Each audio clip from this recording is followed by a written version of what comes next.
The fairgrounds is where it all started, it seemed, today, and I told you a moment ago they had rescheduled this basketball game. Well, Mrs. Ellie Brown is in an area of the city where there is no telephone, and tonight when they negotiated from the Commissioner Mike Storin, who, by the way, has never heard from his family, he has no communication with them, and he's a little bit worried, as to what the situation is there, but in the meantime he carried on business, and all of the negotiations with Carolina, New York, and Kentucky, they decided what to do. Now, Mrs. Brown, not being able to communicate, her husband, John Young Brown, Jr., has walked out to a telephone or something, and they say that the basketball game is an entertainment feature, and they think this is the worst disaster to hit the city of Louisville in modern times, and they just don't think there should be a basketball game played here tomorrow night with the mood that prevails, with the seriousness of all this, and Mrs. Ellie Brown will not let her team play tomorrow night. So, as of now, that's the position they take, and I don't think there will be a game tomorrow night in Louisville. They'll try to work out other arrangements. Right, and as a matter of fact, originally there was no game scheduled for tomorrow night. Right, they were going to Carolina for the next game, but I asked John Young Brown Jr., who had to walk and convey this message. I said, well, what if you lose the psychological advantage here? He says, we'll just have to play better on the floor to make up for that. But this is an entertainment feature, the basketball game, and no time we think to be playing tomorrow night. A responsible decision. Thank you, Van, very much. 11:15, this is Mets. Hello. Yes, my name is Harold Hogan. I'm with one of the largest service companies in Louisville, and I'd like to give a correct update on procedure for hot water heaters at this time. First of all, the most critical right now is electric hot water heaters. If the electric supply is not turned off to them, since we have low water pressure, the internal elements can burn out, and they will burn out if they are not completely submerged in water. I live in the Altman Park area, and we're pretty hard hit here, and my water pressure is almost gone. So what everyone should do is turn off the electric current going to their water heater if they have electricity on. And anywhere there's low water pressure, they should turn off the electric current. There will be a fuse box or circuit breakers for the electric water heater only. Now, all right, let's go over that very carefully. If there's no electricity, there's no worry there. There's no worry. But if you have electricity, you should find the circuit breaker or the fuse that is marked that goes to your electric water heater only. Because if the current is left on with the very low water pressure we have, the electric elements inside will definitely burn out. All right, now say we have somebody who has a number of fuses in the box, but they have neglected to mark them. How can they then text the right fuse, sir? That is very hard to do. There is usually two fuses for an electric water heater. They're usually side by side. They're usually either a 15 amp fuses or 20 amp fuses. If they have circuit breakers, that is in the newer homes, which are the switch type you have on the wall, there is usually two of them joined together, and they're usually either 15, 20, or 30 amp fuses, circuit breakers, which are together. The circuit breaker is in the form of a handle? It is in the form of a light switch, very similar to your light switches you have in your house. Of course, this is all located in the fuse box or the circuit breaker box in the basement or outside, wherever it may be. And the electricity should definitely be turned off to the electric water heaters. Otherwise, unscrew the fuse that is the one that leads to the heater. Yes, that is right. Some electric water heaters have red lights on them that tells you current is going to them. Of course, if you hit the right breakers or the right fuses, the red light will go out. Excuse me if I seem elemental about this. If you have a gas water heater, do you still have electricity going to it? No, I'm sorry. If you have a gas water heater, you just have gas going to it, and that is not as critical. But with a gas water heater, with the low water we have to play safe, the people should only turn their control knob to the pallet position. You do not have to turn the heater completely off. Just turn the control knob to the pallet position. And this is the gas indicator? This is on the control knob on the front of the water heater, about a foot off the ground. Or what if you turn it completely off? If you turn it completely off, this may necessitate having a service call to get this turned back on. Some water heaters are hard to relight. Everyone is completely safe if they turn their control knob only to the pallet position. All right, let me ask you this, sir. If power is off and it comes on, does the householder have then to do anything at all, or will it come on automatically? The electric water heater? Well, let's go one at a time. Okay, well, the gas, of course, once we have proper, in other words, power has nothing to do with the gas water heater. Right. Once we have our water pressure built back up, all the customer has to do who has a gas water heater is to turn the knob from pilot back to the on position. Then they will be okay, they'll be safe. Now, with the electric water heater, once we have proper water pressure, they should find those particular fuses they unscrewed or the circuit breakers, and they should turn them back to the on position. Then they will be okay. I hope this is clear, but this can cause quite a few people a lot of problems if they leave current on through their electric heaters. Right. Now, under what circumstances, once again, sir, would you, if you did something, would you need a service call? Well, if you would turn the gas water heaters completely off, they are sometimes hard to relight, and it is not necessary to turn them completely off. Just turn it to pilot. Just turn it to pilot. Very good. I appreciate it very much. A good public service. Okay, thank you. Thank you, Mr. Hill. Right. Byron Crawford. All right, Milton, the tornado warning is now in effect for the following Kentucky counties: Casey, Lincoln, Garrett, Madison, Clark, Powell, Montgomery, Menifee, Bath, Estill, until around midnight. And I believe that some additional counties are included in that one from the one you had earlier. Is that correct? That's right. Again, the counties under a tornado warning until around midnight tonight are Casey, Lincoln, Garrett, Madison in central Kentucky, Clark, Powell, Montgomery, Menifee, Bath, Estill. A tornado was indicated to be in northeastern Casey County, down around Liberty, Kentucky, in the Green River section at 11:10. The Casey County tornado was moving northeastward around 60 miles an hour. Again, a tornado warning in effect until around midnight for Casey, Lincoln, Garrett, Madison, Clark, Powell, Montgomery, Menifee, Bath, and Estill counties. Milton, I'm trying to keep our listeners posted on what the death toll is, although it's a very tentative thing at this point, a very tragic thing, of course. At last word from the Associated Press, the death toll in Kentucky had reached 50, and the death toll in Indiana was 31. I have a feeling that we've not heard the worst of it yet, however. I have a report here that Indiana reported 45. That's part of the problem, that we continue to get reports, and it's common in an occurrence like this because sometimes reports on fatalities are confused, such as the Hamburg report from Indiana, where there are two cities and nobody knows exactly what they're reporting on. We understand now that there were some deaths reported at Whitehall near Richmond, Kentucky earlier, and that reporters who went to the scene found no fatalities at Whitehall. We still don't know if that's correct, however. Now, in your latest tornado warning, there were 5 counties omitted in your report. Does that mean that they have been dropped from the tornado warning? Where were those counties? They were Monroe, Cumberland, Metcalfe, Adair, and Russell.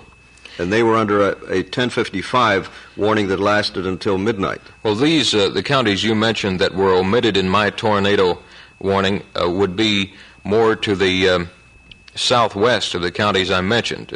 That appears to be a pattern, that the tornado that was cited in Casey County might have been the same one that was reported in the Russell County area, but apparently now has moved on farther east to Casey and into the Lincoln, Garrett, Madison County areas, and of course Clark County is relatively close to Lexington, then on up into the mountainous regions of Powell, Montgomery County, Menifee, Bath, and Estill.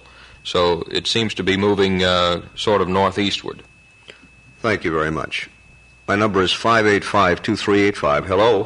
Hello, Mr. Metz. Yes. I'd like to ask you if you have any information on what happened over around Ursuline campus. I have a good friend over there, and I haven't been able to get in touch with him. Teddy, I don't know. It just may be that the phone is out. Well, I'm sure of that. And that's maybe the extent of the damage. I have no specific information on Ursuline. Well, Maybe somebody will call in with some information on that. I hope so. Well, I just have to... you people are something else. I really have to take my hats off to a group of professionals. Thank you, Teddy. Good luck. Bye-bye. Hello, Metz here. Yes, my name is Pat Ellis, and most of my family lives in the town of Martinsburg, Indiana, which is located between Borden, Indiana, and Palmyra. And I heard on WHAS TV that this town was hit, and I wanted to know if you could give me any information as to where these people would be taken in the event that they have no home in which to stay. What community was that? Martinsburg, Indiana, between Borden and Palmyra. I don't have any fatalities from that reported, which is perhaps a bit of encouraging news. I have no information about where they would take them. Generally, it's to a hospital or a school gym or a church, but we don't have any specific information on that. I'm sorry. What county is that?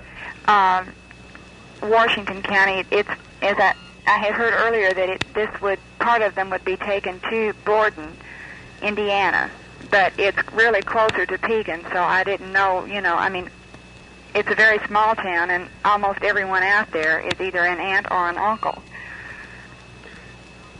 I'm sorry, I have no information on that. Okay, I thank you very much for your help. If something comes in, you can rest assured we'll put it on. All right, thank you so much. Thank you, ma'am. Hello. I'd like to know if the tornado hit down in Georgetown, Kentucky. I don't have that information. I'm just at a lot. There are so many communities that it makes it difficult for me to put my hands on it. I don't have any information on it. Are you unable to make any phone contact with Georgetown? Uh-huh. I couldn't tell you. Okay, thank you. Righto. This is Metz at 25 and a half minutes after 11. Seeking any information you have that you think is pertinent or newsworthy. We'll be here indefinitely, possibly all night long.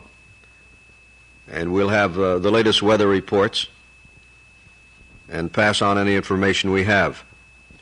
For those people, those Louisvillians who were represented in their call by Lieutenant Dixon in Charlestown, I'm sure you've heard the message by now that if there's any way you can keep from coming home, do so, but there is until 12:30 tonight a temporary lifting of the Jefferson County curfew. And it being now 11:27, you have over an hour in which, if you feel it necessary, to make your way home. But be warned that there are certain parts of the city, in which you will not be allowed, and you must act accordingly. But the Jefferson County curfew will be lifted temporarily from now until 12:30. Hello? Hello? Yes, sir. Yes, sir. I'm calling in regard to the situation about the weather today. I noticed as all this wind and turmoil was coming through here that quite Would you turn your radio down, sir, please? Turn the radio down a little bit. Yes, you were saying? Yes, sir. As this thing was coming through here, we live at Southside Drive and Strawberry Lane, and as this thing was building up today, I noticed quite a few people. These houses are an older type of house with no basement, and quite a few of the people in this area didn't know what to do, really, didn't know where to go, in this type of situation, and I was just wondering if you had some type of information, for people that don't have any basement or storm shelter to go to, because I talked to quite a few of the neighbors, and I asked them, their theory on it, and they said that they just didn't know what they do. They just have to get behind a couch or something. Yes, so far as I know, you go to an area where you will be protected from flying glass, not near any window, near the sturdiest wall, and possibly under the sturdiest table you can find. That kind of protection. Right. A basement, of course, is the best thing, possibly in the direction from which the tornado is coming, in most cases the southwest corner, away from windows, and protected as much as possible by a sturdy table if you don't have any basement. This is WHAS in Louisville, Kentucky, bringing you all-night reports and soliciting your important phone calls. My number is 585-2385. For long-distance calls, the area code is 502. We're at 84 on the dial, and we're the storm center for the damage wreaked on this state and nearby states this late afternoon and evening. There are still areas in north central Kentucky which are under a warning, and you should be on the alert in those areas. Hello? Matt's here. Coming in? It's 11:33. Anytime we get any late news, WHAS News will bring it to you on this station.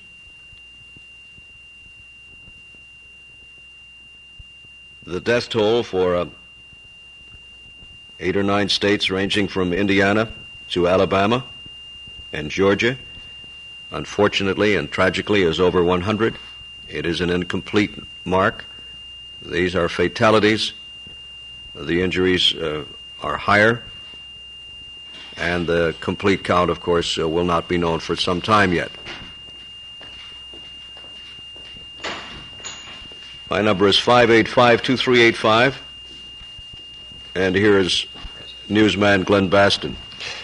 Milton, we are indeed having some communication problems, but we have been able to get a report out of Frankfort, Kentucky, on what the situation is over there. The quality of the report is not the best, but, well, let's give a listen. It is Prudence Moore, a state employee, a former WHAS employee, giving us a briefing on the situation in Frankfort, Kentucky. Old Harrisburg Trailer Court, 47 of the 50 trailers were destroyed. Evergreen Road area is demolished. Jets in the surrounding area is demolished. They have a curfew in Frankfort until 6 a.m. They have a 14-year-old boy missing from the Evergreen Road area. He's 5'8", has black hair, and his last name is Wood. They didn't have his first name. Prudence Moore, in that report filed from Frankfort, she tells us also that they are still in need of drugs and of physicians at the Frankfort Hospital. A physician or a pharmacist should contact the hospital there, or if they can get through, and it will be somewhat difficult, contact the state police at 564-6790. That's an area code 502. Again, they've had considerable amount of damage in the Frankfort area. We're told that their death toll is about 5 now. I have a note here that the phone company made a preliminary estimate of the impaired phones in the Louisville area. It's conservatively estimated that the number of phones that are out of working order, somewhere around 55,000. Most of them residential phones. The area numbers included the prefixes 8945, 228, 63, and 36. Those would be the first 3 digits. I don't really understand this final statement, but I'll give it to you anyhow. If you're having some difficulty, you can notify the Armory at 502-564-3417. Let me get a clarification on that. I'm not exactly sure what that means. Would you give me that number that requires additional drugs in Frankfort? That's 564-6790. There is a secondary number, 564-3915. And they need drugs there? They need drugs, we are told. They also need the assistance of physicians, apparently, at the hospital there. Thank you, Glenn. Hello, come in, please. Do you have any information on Greene County being in damage? On what? Greene County. No, ma'am, I don't have any information on it. I beg your pardon, this is the operator. It's 585-2385 on here. That is right. Can you give me another number to reach Milton Metz? We have an emergency from the governor's office. This is Milton Metz, and you're speaking to him. Come in, please. Sir, I can't let you talk on this line. It's a verifying line. Is there another number I can call you on? Yes. Don't hang up, and I'll turn you over to someone who'll give you the line.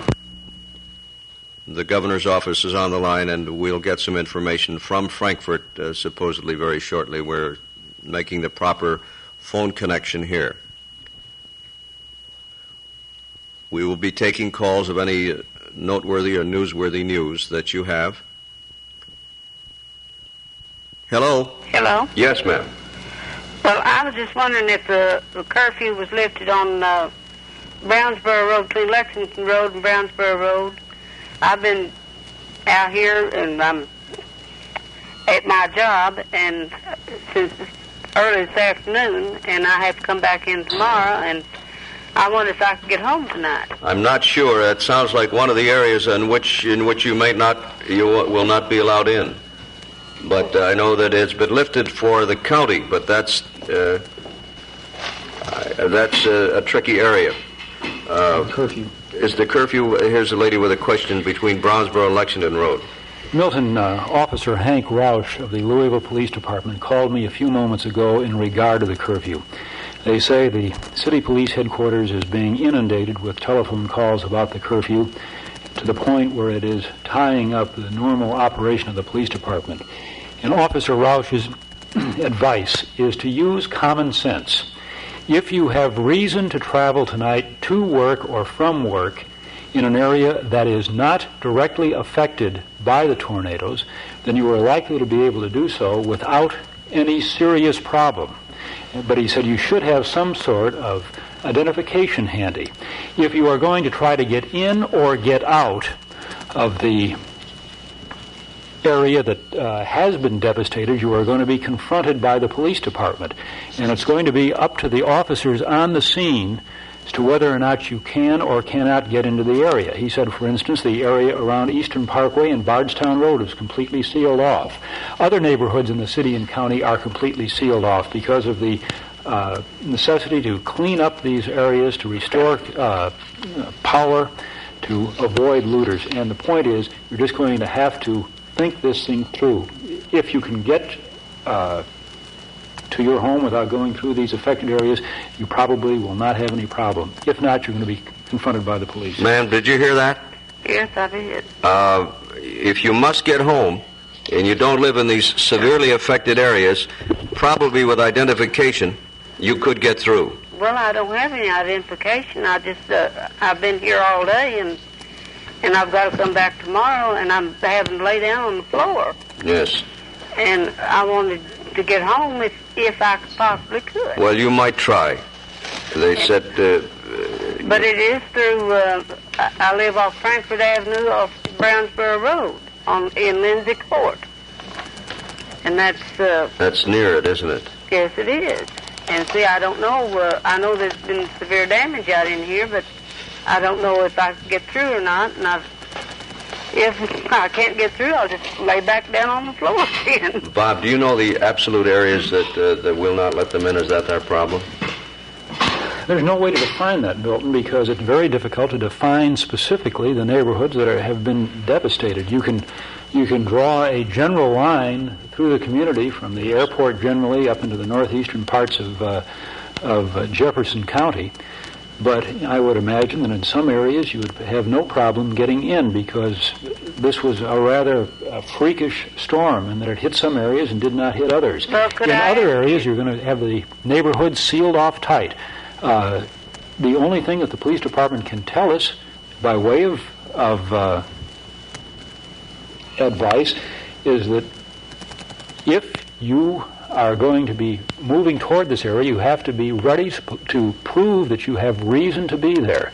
And if it is at all possible, the police probably will let you in. But there is no way that we or the police at this point, in our circumstances, can guarantee anybody anything. Well, could I ask you, is there any live wires down? It may well be. I have no idea. I would imagine that at this time they have probably cleared up a lot of that. But again, under these circumstances, ma'am, there are no guarantees. Well, would you advise me walking from 37 Lexington Road to 409 Lindsay Court? Ma'am, I wouldn't advise anything under the circumstances because I am not on the scene. There is no way of my knowing that. Well, I'm sorry we have... thank you. Your best bet might perhaps if you could get a cab to see if the cab could not get you in there. But I am sorry, there is just no certainty. Well, if I could get a cab, then it'd be all right for me to go in. I think that under those circumstances, if you are by yourself and you are trying to get home, if you had a cab, you might be able to get home in a cab, because a woman by herself in a cab probably would be able to get through the police lines as far as an automobile could take you. On the other hand, you might have difficulty. I'm sorry to be so unsatisfactory, but there's nothing Well, that's all wrong right. with Now, it. thank you so much. Thank you, ma'am. Bye. Now, are we making progress in our communication with the governor's office?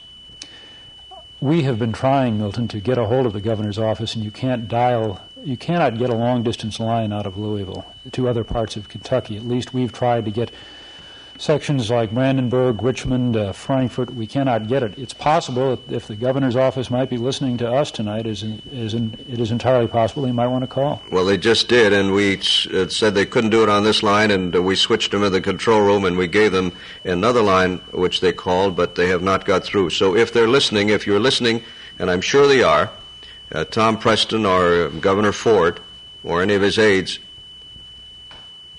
I hope that they will utilize the emergency operator again, and we will try to make contact again. Meanwhile, we have someone on the line, I believe. Hello. Good evening, Mr. Matt. Yes. We have a water problem here in Louisville, and it would behoove us to save water. As a result, my galley is full of dirty dishes. No complaint there. But I have a question. I fail to see how turning the hot water heater off would conserve water. Gas, maybe, but water? It's not to conserve your water, sir. It's to protect you from a damaged water heater. In case the water is cut off and the heater drains and the heater continues to heat. That's correct. That's right. It hurt the heating elements, can destroy them. I see. Or damage them. Thank you very much, sir. Good. Appreciate your calling. Righto. Good Bye-bye. question. Bye. It's 15 minutes to midnight here in Louisville. We're getting reports from officials and from news people when they come in and relaying them to you. Hello? Hello? No recorders. There's You're sending out news stories concerning this emergency that we're having and asking volunteers look, this is not for air use. Well, you're on the air, sir. If you don't want this on the air, you're on the air, and I want to tell you that. Well, who do you want to... Am I on the air now? Yes, you are. All right, take me off the air now. Raymond, will you talk to this gentleman and see what it is that he wants? I don't know what information he has for us that he doesn't want on the air. 585-2385. Might point out while we have the break that we do have several closings for our schools tomorrow, Milton, included the Louisville schools, the Louisville City schools, the Jefferson County schools, and the parochial schools. There will be others, no doubt. I know there will be others because we have others, and I just don't have them right now in front of me, which we will try to compile and get out at the earliest possible moment. Are we going to have a comprehensive list of closings before early tomorrow morning, Glenn? I know there's going to be one early in the morning between 5 and 6. Are we likely to have any yet tonight? Well, we can sure try to run through again the closings that we have. How comprehensive it is, I don't know. I think there are a lot of people who are in the decision making end of industry and things of this nature that are quite honestly waiting until tomorrow dawns to see what they're going to do. I think the important thing, and I'm sure that you all know that listening in, is to, if you have damage, to take the right precautions. If you haven't, it would be needless for me to tell you not to worry about people with whom you aren't in contact, who may have been in the path of one or any of the severe weather blows that we have had. But generally in these things turn out better than we hope, and one would hope that you would continue to be cheerful and optimistic about things that are happening, help that which you can, and go along with that which you can't. In these things, nature unleashes forces of unimaginable strengths and peaks. They destroy very well-built structures, and sometimes people are hurt. We would hope it would be to a minimum. It has been a terrible blow to this entire part of the country, extending over many states: Indiana, Kentucky, Illinois, Ohio, Michigan, Tennessee, Georgia, and Alabama. There have been hundreds injured, well over 100 deaths reported. All these are fragmentary, and we will keep you informed. This is our idea of our public service, and we will do the best to keep you informed, but at the same time we would caution a good common sense and a good grip on things. The worst is over in this area, of course. From the Associated Press, the word on the fatalities, they have counted as of 11:32, at least 51 people dead in the state of Kentucky. Half that number almost in Brandenburg, but there have been deaths reported in Louisville, deaths reported in Frankfort, 4 fatalities reported in Clinton County, 10 bodies found in Madison County, 1 death reported in Lincoln County. You probably will get alarmed somewhat if you have or know of someone in those areas. Communication is very poor from Louisville to certain points outstate, particularly those that were hit by the storm. And it was by no means confined to any particular area, Milton. It is all of central Kentucky and eastern Kentucky and southern Indiana. We found that the telephone people are being very helpful in getting us into specific areas. All right, here's our Frankfort call. Hello, this is Milton Metz. One moment, please, for Tommy Preston in the governor's office. All right. Hello. Just a moment, sir. All right. This is the governor's aide coming on from the state capitol. Hello, Milton. Hey, Tom? Oh, it's Wendell. Yes, how are you, Governor? I'm doing fair under the conditions, Milt. We thought you've been having some questions about Frankfort, and I tried to bring you up to date on what we have here. The county judge and the mayor have asked for a curfew until 6 a.m. in the morning. We've had 4 reported deaths in this area. The King's Daughters Hospital had to give first aid and send casualties on over to the University Medical Center. And by the way, Milt, the University Medical Center had 10 medical teams available. Time we made the call to the center over there to give assistance to the hospital over here, they were here in 25 minutes with police escort. Probably the most tragic day in history of Kentucky, Milt. It's just bad all over, and we're just doing everything we can do. The federal disaster people will be on the ground at 6:30 in the morning. I've already talked with Mr. Cradle, who will be the coordinator for the federal people. Elmer Beckett, our civil defense man, will be the coordinator in Kentucky for our for the state. I've been in contact with Fort Knox and Fort Campbell, and they've been authorized to move in any direction that they have equipment and men available to assist in any of the areas that have damage. Stamping ground was the latest problem about an hour ago, I guess, maybe a little more if you haven't had that one. That little community was just flattened. No, we have not had that, Governor. Yes, so I have an update on the fatalities, which is a total of 66 confirmed in the state so far. Wow, yes, that is a new number, unfortunately. Yeah, it's, Milt, one thing that is causing a great deal of problems all over the state, and that's sightseers. Governor, this is Glenn Basson. If I may interrupt you just a moment, time somewhat urgent in these cases. There is a new tornado warning out for northern Boone County in Kentucky, for Switzerland and Dearborn counties in Indiana, and for Hamilton County in Ohio. We apparently have some new thunderstorm cells developing. They are located about 40 miles west of Louisville, moving east-northeastward about 50 miles per hour, and expected to be moving through the Louisville metropolitan area within the next hour. We'll, of course, keep the listeners advised to this. I'm sorry, Governor. That's perfectly all right. This is the thing's been happening to us all night. Governor Ford, what is your main means of communication? Is it the state police? Yes, our main means of communication is with the state police. We have the highway department with their radio system.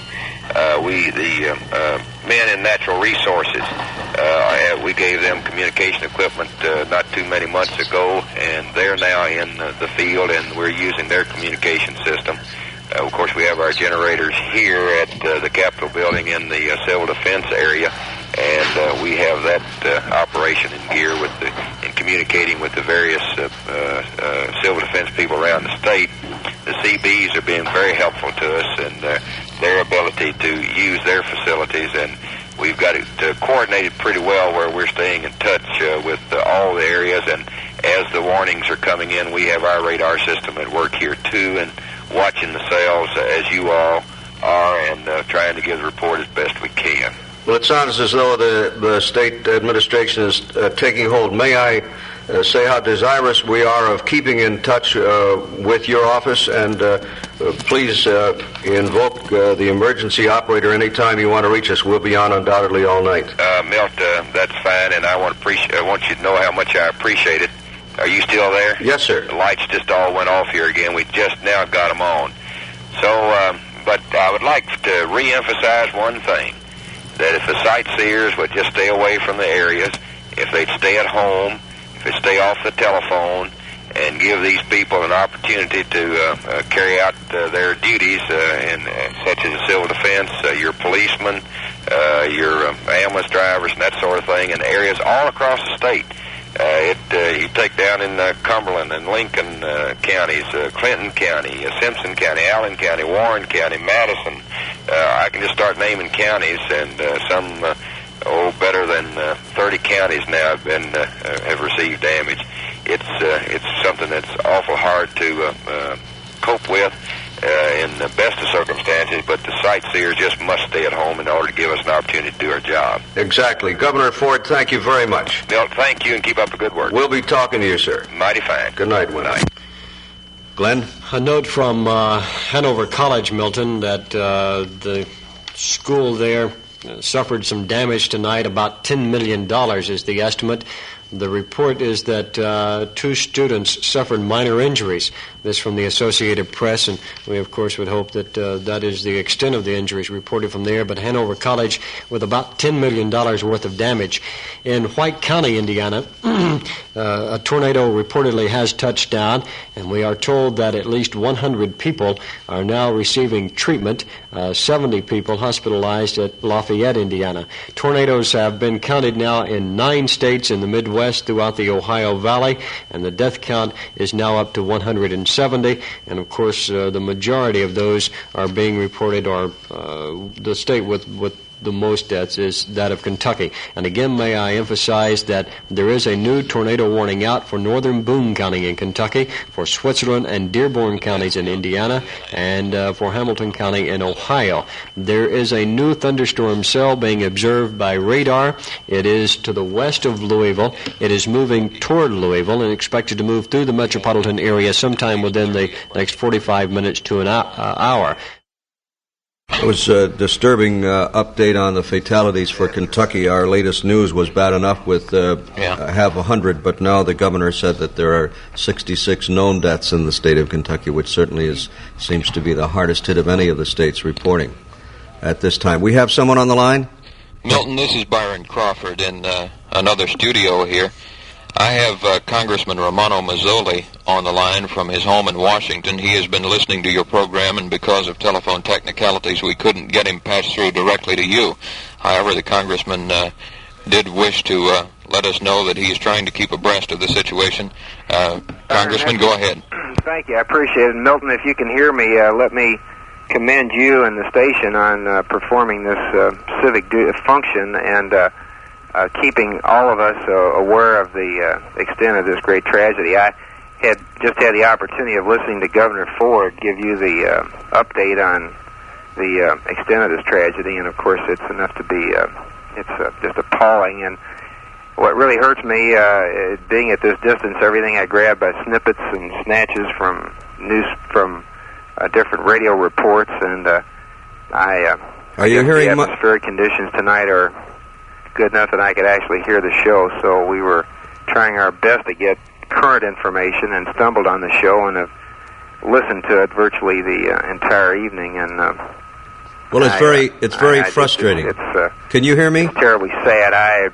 Milton, excuse me, Congressman. Now, Milton, Congressman Mazzoli is apparently unable to hear you, but if you have questions of the congressman, then we will be able to feed them to him from this studio, and I'll be able to ask the questions. Go ahead, Ron. I'm sorry.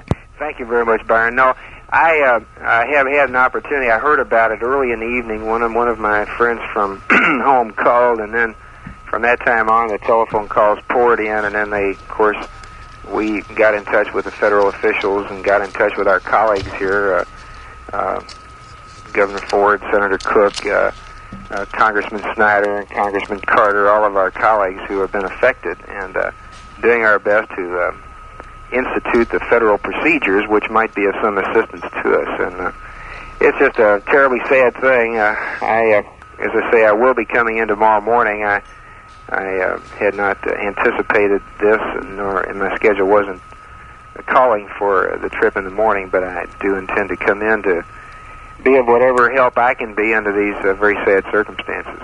Congressman, I'm sure one question is what about aid, and what are the possibilities of some expeditious aid here? I suppose that's an arduous task at best. Well, it is, Byron, but of course we have been in touch with the federal disaster teams, and my understanding was that a team would be dispatched from Atlanta to be in town tonight or perhaps tomorrow morning to be of some assistance.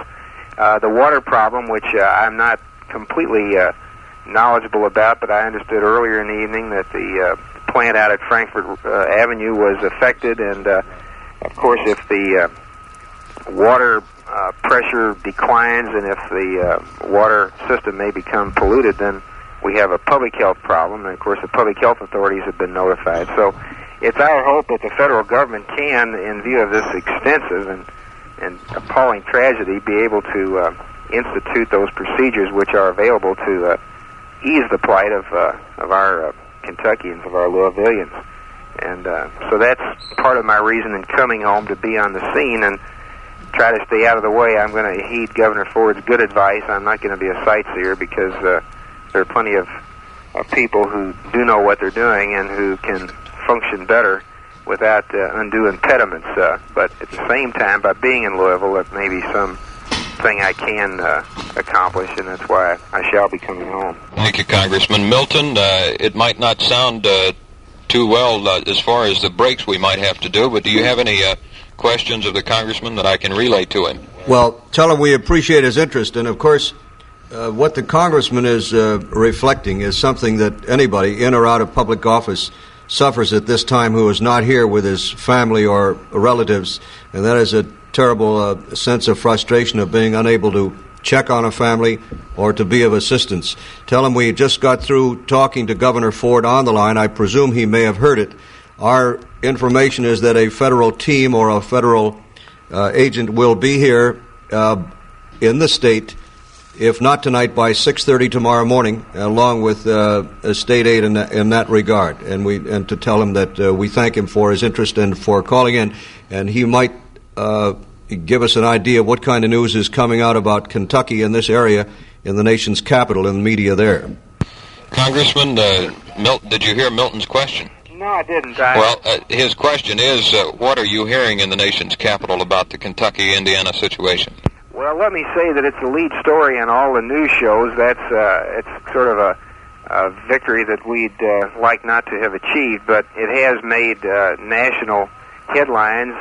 We have, in the nation's capital here, we have two all-news stations. One happens to be a CBS affiliate and one an independent station, and both have been featuring in their round-the-clock news coverage extensive reports on Kentucky. The great problem that I'm having, as you would imagine, is that these reports have not always been verified, and therefore the reports have contradicted one another, and they have been sort of misleading, I believe, and that's why my effort was to try to race across the radio dial, and fortunately the signal that you send out was strong enough to be picked up very clearly, so we have latched onto that to get a very authoritative report of what's happening. But I'm convinced that tomorrow morning the paper will, here in Washington, will have quite a bit of coverage of this, because Byron, it has become a national tragedy. Will you thank the Congressman for us? Yes, Milton and I both thank you for calling Congressman Mazzoli, and we both realize the frustration you must feel at not being here. John, are you still there? Yeah, Milton. All right, thank you very much. And also, hey, Milton, I just thought I'd probably say that it was a very gracious thought on George's part to offer this, even though he's in a state of shock. I would think so. It was my observation that a man who has lost his house and then offers the facilities of his big operation downtown as a most generous thing. That's for people who are in the downtown area and are stuck. This is Kentucky Towers. They've opened their facilities for people in trouble at 5th and Walnut. Thank you, John, and if the Underhills are listening, many thanks, and thank you for calling. Okay. That gives us some area. That's an idea. That's off Blankenbaker, Glenn, and he estimates that some 50 houses were substantially damaged, if not substantially destroyed in that area. Quite likely. I have a couple of additional points of information, Milt. The telephone company is again asking that you not make telephone calls because of jammed circuits. They're still having some difficulty, and we, of course, are experiencing that and trying to get information from some of the outlying areas. We have been able to be in touch with some of the engineers up at Crescent Hill at the water company. Their information is not good. This is what one of them told us.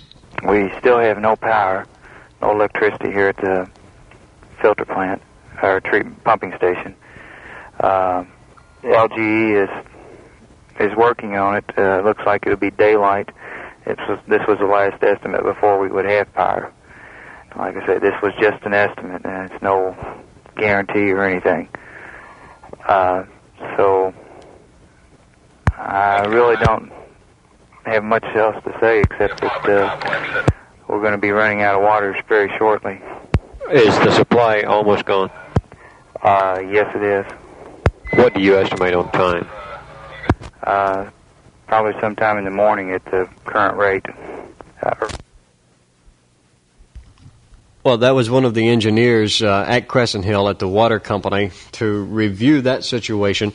The tornado went apparently directly over the reservoir, Milt, and knocked out the power to the pumping plant. So all the water that we had was what was on hand at the time this occurred late this afternoon. Now, the usage of the water that was available then apparently has been considerable. The supply is getting very low, and you are urged not to use water, to please conserve it for those uses which may be classified as emergencies. Repeating once again the emergency bulletin. A severe thunderstorm warning is in effect for the Kentucky counties of Breckenridge and Meade, and the Indiana counties of Harrison, Floyd, and Clark until 1 o'clock this morning. That's another 45 minutes, it being now 12:15. A severe thunderstorm has been observed by radar and confirmed by the Kentucky State Police at Hardinsburg shortly before midnight. This storm will be moving northeastward through the above-mentioned counties during the next hour. If threatening conditions are cited, be prepared to move to a place of safety. To report large hail or damaging winds, place an emergency call to the nearest law enforcement agency. Now, in case some of you have a question in your mind about a possible discrepancy in what we're saying and what we're doing, I want to make one thing clear. The phone company, it is true, and we have forwarded this message, have asked you not to use your phone unless it's a rare emergency. On the other hand, we have been soliciting your calls, but I want to say with a stricture that it would be important news or newsworthy and would be helpful to the situation. We are not trying to run a popularity phone call contest here, but merely to give as much information out as possible, and I know you will understand that and that the phone company understands the situation too. Hello, Matt's here. Hello, this is Brent Blue. I was out at the Second Presbyterian Church out by Rolling Hill subdivision out there. I'm a medical student working out there, and we just to let you know what we had out there. We just had 5 injuries. There weren't many out there, but as far as the destruction of the tornado, the whole subdivision that is north of Brownsville Road, at that area, the Rolling Hill subdivision was almost completely destroyed, and the tornado went northeast from that point out through Indian Hills, and then back on into town. It had come from across the Crescent Hill Golf Course, across the water tower. We went into General with an emergency vehicle, and the area around the waterworks is really destroyed. You wonder why the water tower is still in the air. A railroad car had been thrown from the tracks across Frankfort Avenue at that point, and Pennsylvania and Hillcrest are pretty well destroyed. It went on down to, I'm working in reverse order, it went on down to Grinstead, and that area is pretty well destroyed. The trees by the Baptist Seminary on the Grinstead Road side are all upturned, and the houses over near Cochrane Hill that were on top of the hill are completely demolished. We were in Cherokee Park, and the area near the golf course pro shop was fairly completely upturned. The trees, we couldn't, in a four-wheel drive vehicle, we couldn't get through on the park ground because there wasn't any way to get through. We had to backtrack because there were so many trees down. And then on into the Bardstown Road area, the area that's south of Eastern Parkway and Bardstown Road on Bardstown Road received a good deal of damage from that. Did you see Pennsylvania Avenue? Pennsylvania Avenue was impassable from both the Brownsboro Road area and the Frankfort Avenue side. Pennsylvania from the Frankfort Avenue side was demolished as far as you could see. It was getting dark at that point. We couldn't see very far back in. But we drove on the road that goes by the Crescent Hill swimming pool and next to the reservoir, and it obviously went right over the reservoir because the steps that lead up to the side of the reservoir, the concrete steps, were completely destroyed. And they were flat on the ground. So, I mean, they've been ripped up and torn up quite a bit. And, Hello? Just a minute, ma'am. I have an emergency call for 585-2385 from Spike Russell, long distance. You want to give your line up? No, hold it just a minute, please. It was quite torn up. And at that point, Brownsboro Road had been cleared all the way down to General Hospital. They cleared around the trees. Frankfort Avenue is fairly impassable, not because of trees, because there's so much work going on there. They have they must have 25 trucks in the area that are working on lines and so on. All right, now where is your aid station? The aid station is at the Second Presbyterian Church, and there's also an aid station at the it's the Broadway Baptist Church, which is just past Chenoweth Lane on US 42. It's on the right. Right. Many thanks to you. I appreciate it very much. Right. How good of you to call. Goodbye. All right. Is that operator still on the line? Hello. Hello, this is Specialist Ivan speaking for Kentucky National Guard. All right. We just called in a little earlier about the batteries are being called up. Right. And we just got a bulletin that 2 more batteries are being called up. Let's see, here they are. They're A battery, 5th tab, 138th, are report in full field equipment at 5:30 at the Butchell Armory. All right. C battery, 5th tab, 138th, is a report to the Fairgrounds Armory at 5:30 in full field equipment. And that is to add with the other units that were called up. And they told me to also tell you that the units that were being called up to also come in with full field equipment. All right. Will you make that reporting time and place once again, Sergeant? Okay. The A battery is to report at Butchell Armory at 5:30 in full field equipment. C battery at 5:30 at the Fairgrounds Armory in full field equipment. Very good. All right, thank you very much. Thank you, sir. Glenn? I don't recall whether the governor stated it or not, Milt, but we have been declared a disaster area by Governor Ford. Preliminary move toward getting federal aid into the area, 66 confirmed deaths. Now, for those of you in the Frankfort area, we have been advised that radio station WFKY has been able to return to the air.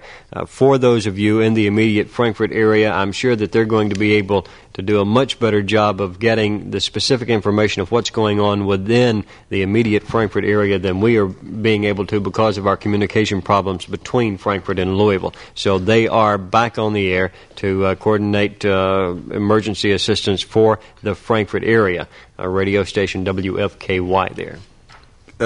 Glenn, do you know or could you find out if volunteers are needed? Well, where? That is the problem. We get into saying yes, in certain areas they are, and in certain areas they are not. Our latest communication in Frankfort said that they are indeed needed. And those numbers that, do you still have that handy, that number that we had for Frankfort? Yes, this was mostly for drugs and physicians. This was 564-6790. I'm thinking about this metropolitan area at the moment. The last time I talked with Civil Defense, the County Works Director, Scott Gregory, at that time was suggesting that anyone who wanted to do labor-type work and helping clean up this material should report to the County Police A District I don't recall off the top of my head where that is located. Tonight or tomorrow? Tomorrow, I presume. Tomorrow, right. To the county police A district. Now, that is not centralized headquarters downtown. We were told that at one point that they did have sufficient help as far as the volunteers are concerned. So let me check into that and get back to you on that specific thing. All right. There are other states that are in straits as well, and with a report on our neighbors in Ohio, here's Jack Fox. Well, I know you've had some calls about Dayton and Xenia and some places like that. The story just came across the wire. In Xenia, Ohio, authorities report 21 dead, half the city destroyed, while Cincinnati officials report 5 persons killed, 3 square blocks leveled.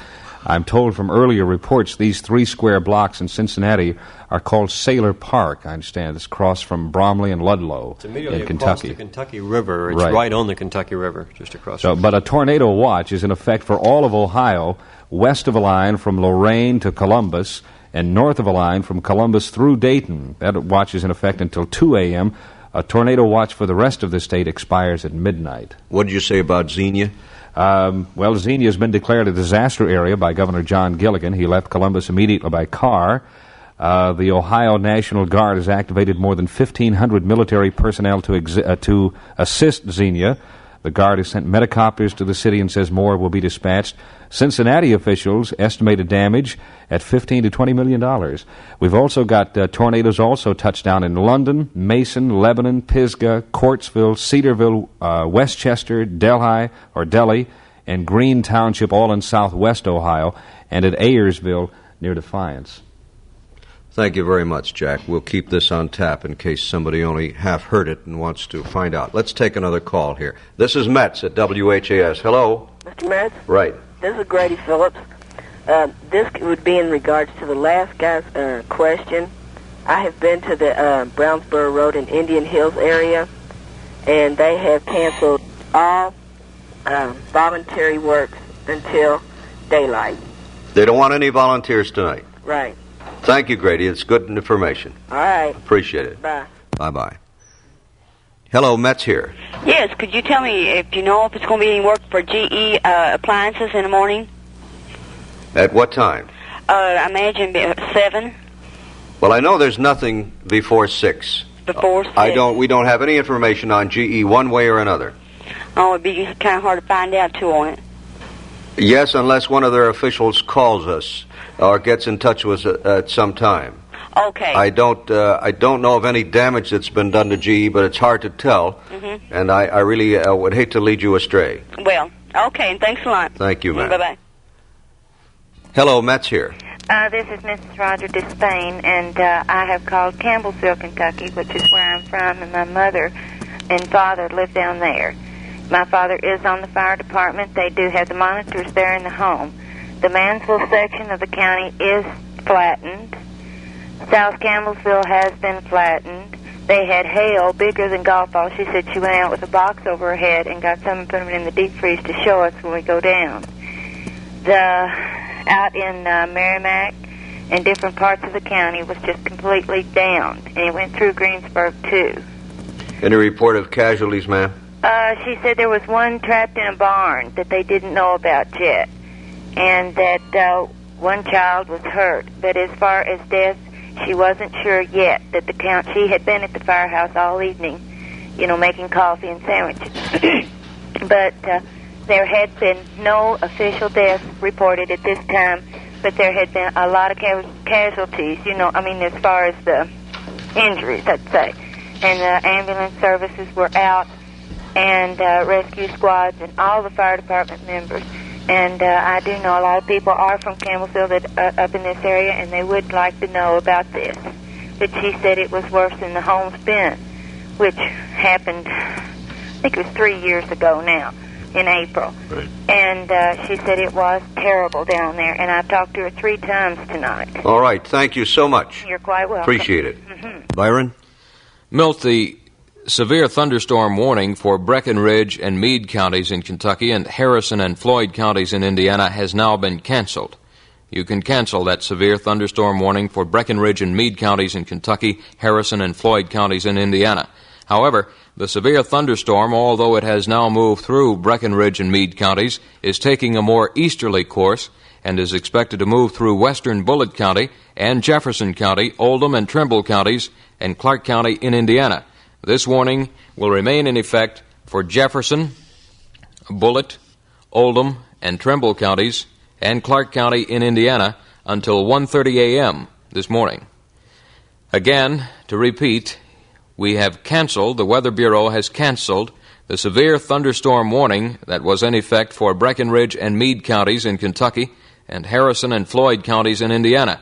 But the severe thunderstorm, although it has moved through Breckinridge and Meade counties, is taking a course that is expected to take it through western Bullitt County and Jefferson County, Oldham and Trimble counties in Kentucky, as well as Clark County, Indiana. So a warning for these counties will be in effect until 1:30 this morning. Milt? Hello, Met's here. Milton? Yes. This is Mrs. Toby from here in Louisville. Earlier you had a call from a parent that I did not catch the name of, wanting information from the Kentucky School for the Deaf. Yes, in Danville, ma'am. Yes, in Danville. I have been trying to reach you ever since, even through emergency operators, and was unable to until now. I had just prior to that talked to Danville myself, to the nurse on duty at the switchboard there. The latest information that I have is that the School for the Deaf was struck all the way around within 3 miles, but the school itself has not been hit. The children are up, they are dressed and being ready to be moved to the basements if they get the word that it is coming back again. There is no power, no electricity down there. They are working by candlelight.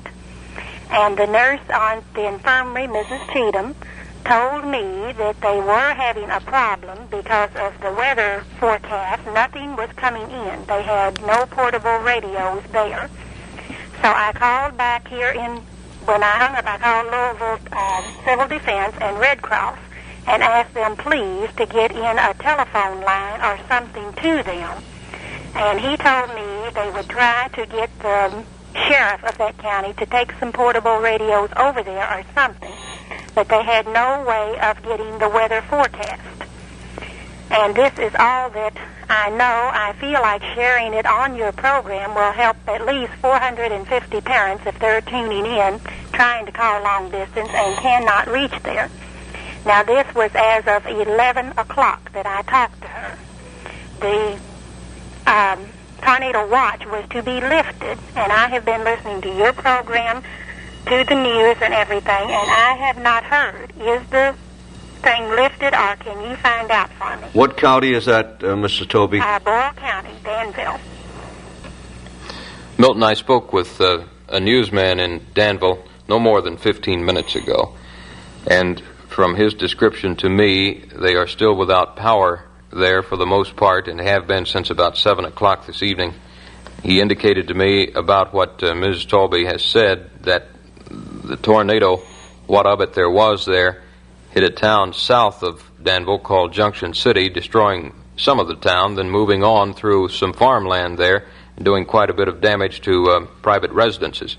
However, he made no mention of any problems at KSD and indicated to me that everything seems to be rather calm at that location now, except for the electricity being out, of course. Milton, I don't know about the cancellation of that watch or warning that was for the area. Do you? No, I'm sorry, Mr. Toby. I really don't know about that. But we would take it as good news that they're holding their own at the moment. Yes, well, I am so glad that I got through to you to share what I did find out with the rest of the parents. It was very good of you to do it and most helpful, and I thank you, Mr. Toby. Thank you so much. Right-o, ma'am. Bye. Good night. This is WHAS in Louisville, Kentucky.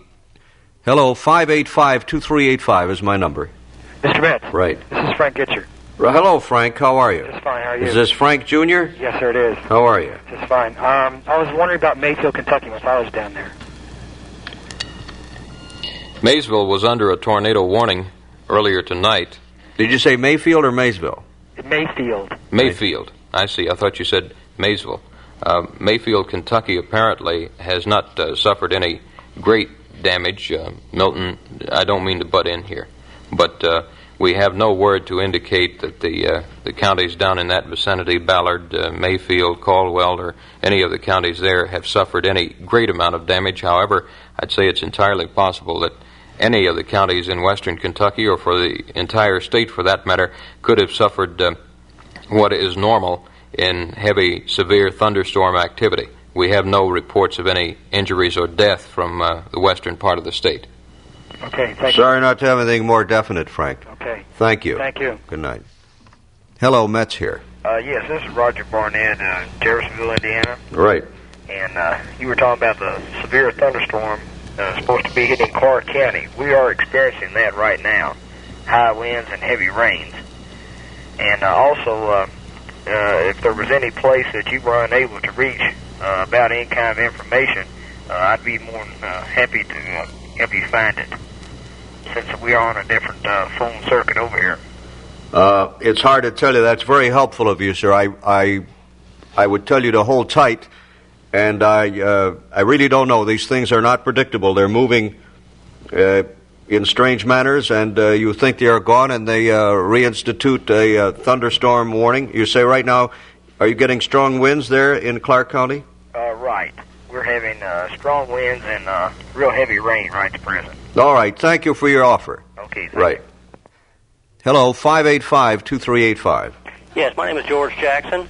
Yes. And I just got back from the Hanover, Madison, Indiana area, and we have some relatives up there, and I was able to get into the Hanover, Indiana area, and thought I'd give you a report on the damage that we saw there. Both schools, the high school and the elementary school, received extensive damage, and the subdivision directly across the street had, I would estimate, between 30 and 50 homes completely destroyed. It appeared the tornado moved in a path directly on over to Hanover College, and I didn't see the damage over there. We didn't have any relatives in that area, and so we stayed away from it. But we heard that it moved on up through the North Madison area and did also quite a bit of damage up there. Good of you to report in. Okay, thank you. Thank you very much. Hello, Met's here. This is Kathy Wyatt from University of Louisville, and I was wondering, I heard over the radio station about all the public schools being closed and everything, but I was wondering about U of L itself. Have you heard anything at all? No, we have had no word about UL activities tomorrow. Okay, thank you very much. Thank you. We'll probably have it early in the morning. Okay, fine, thank you. All right. One of my colleagues from television, Don Ruark, is here, and he and a comrade have been in the eastern end of the county since this afternoon. Have a seat here, Don, and we have had some reports about Crescent Hill specifically. Have you been elsewhere in the east? We've just been out in the East End, the Worthington Fire Department District, Springdale Road, and it's really bad out there. A lot of homes destroyed, just really leveled a lot of land. You a young man? Yes, sir. My name is Bill Moore. I'm with Worthington also. Out in the Lime Kiln and US 42 area, it was the hardest hit. I-71 to the Jefferson Freeway on the Brownsboro Road area and Lime Kiln area was the heaviest hit. Springdale Road was hit, but not hardly as hit as Lime Kiln Lane, which was the hardest hit with one fatality. What part of Lime Kiln? Toward River Road or toward Brownsboro? Towards River Road was the hardest hit. Towards Brownsboro Road was not as hardly hit as towards River Road due to the path that the tornado took up I-71. Has the volunteer fire department done anything in that area? Are they on duty? Everyone's been out. They've been patching up some houses with tarpaulins and plastic. Roofs gone, patching windows, putting salvage covers over furniture and stuff. It's really... They've been... the fire departments, both Heritage Creek and Worthington, along with Linden and St. Matthews, were all called into the area around 5 o'clock, 5:15. And ever since that time, they've been trying to help the State Department, State Highway Department, clearing the roads, which are really in badly, right now, in need of clearing. You look like you've been doing some clearing yourself. You got a little dirt on you. Yeah. Thank you very much. Thank you. Appreciate that, Donnie. Thank you so much. Hello, Met's here. Hello, this is Tom Condit. Yes, sir. And I live in the Louisville area, out in Butchel, not affected by the disaster this afternoon. And I was wondering, in the morning, when things sort of settle down, where you should go to volunteer to help clean up. I'm told that I don't know where the county police A district is. Tomorrow morning needs volunteers. I see. I'm not sure where A district is. It's not the headquarters downtown, but that's what I'm told. And one other question. I'm a college student, and I haven't heard anything about any of the colleges being closed. No, I don't have anything on UL at all. Okay, I'll listen in then tomorrow morning. Okay, sir. Thank you very much. Bye-bye. Hello, Met's here. Yes, I would like to know if you have any information about any damage that might have been done in the Mohican Hills Court. Now, that is north of Brownsboro Road by up past Zachary Taylor. Well, when you mention Zachary Taylor, you're mentioning a chancy area that had been hit. Now, yes. I can't give you a specific on that. Now, it's possible that somebody listening to us may have direct knowledge of Mohican Hill. Pardon? Maybe somebody listening will know about it and give us a call. All right, I have relatives there, and I can't reach them. Yes, well, you must remember that some 55,000 phones are out of order, and it may be only that.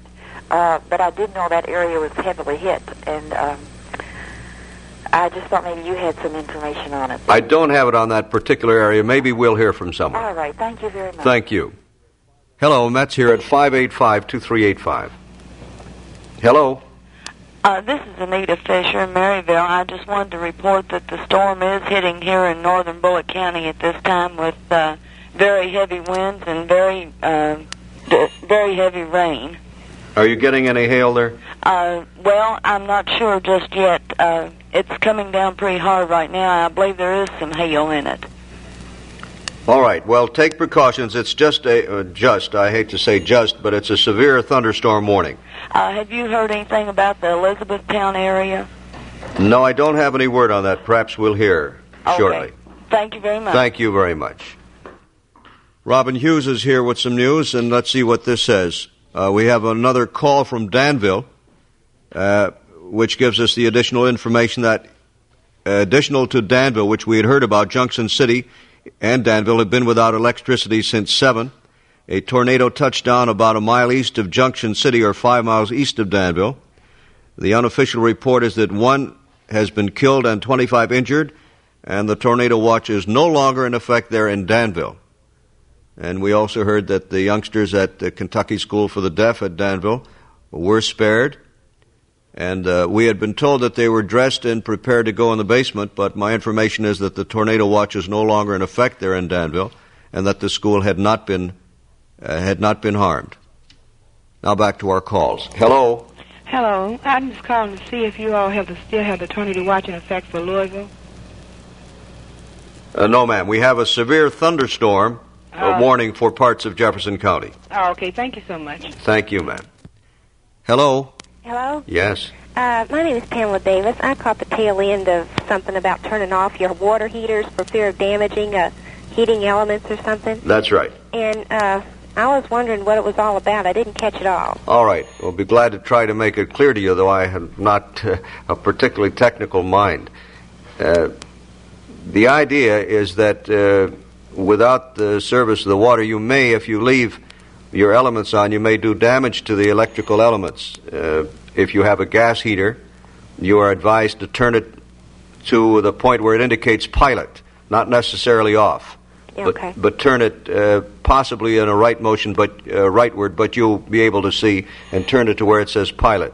Now, if you have an electrical one, you are supposed to turn utilize the circuit breaker or the fuse leading to the water heater.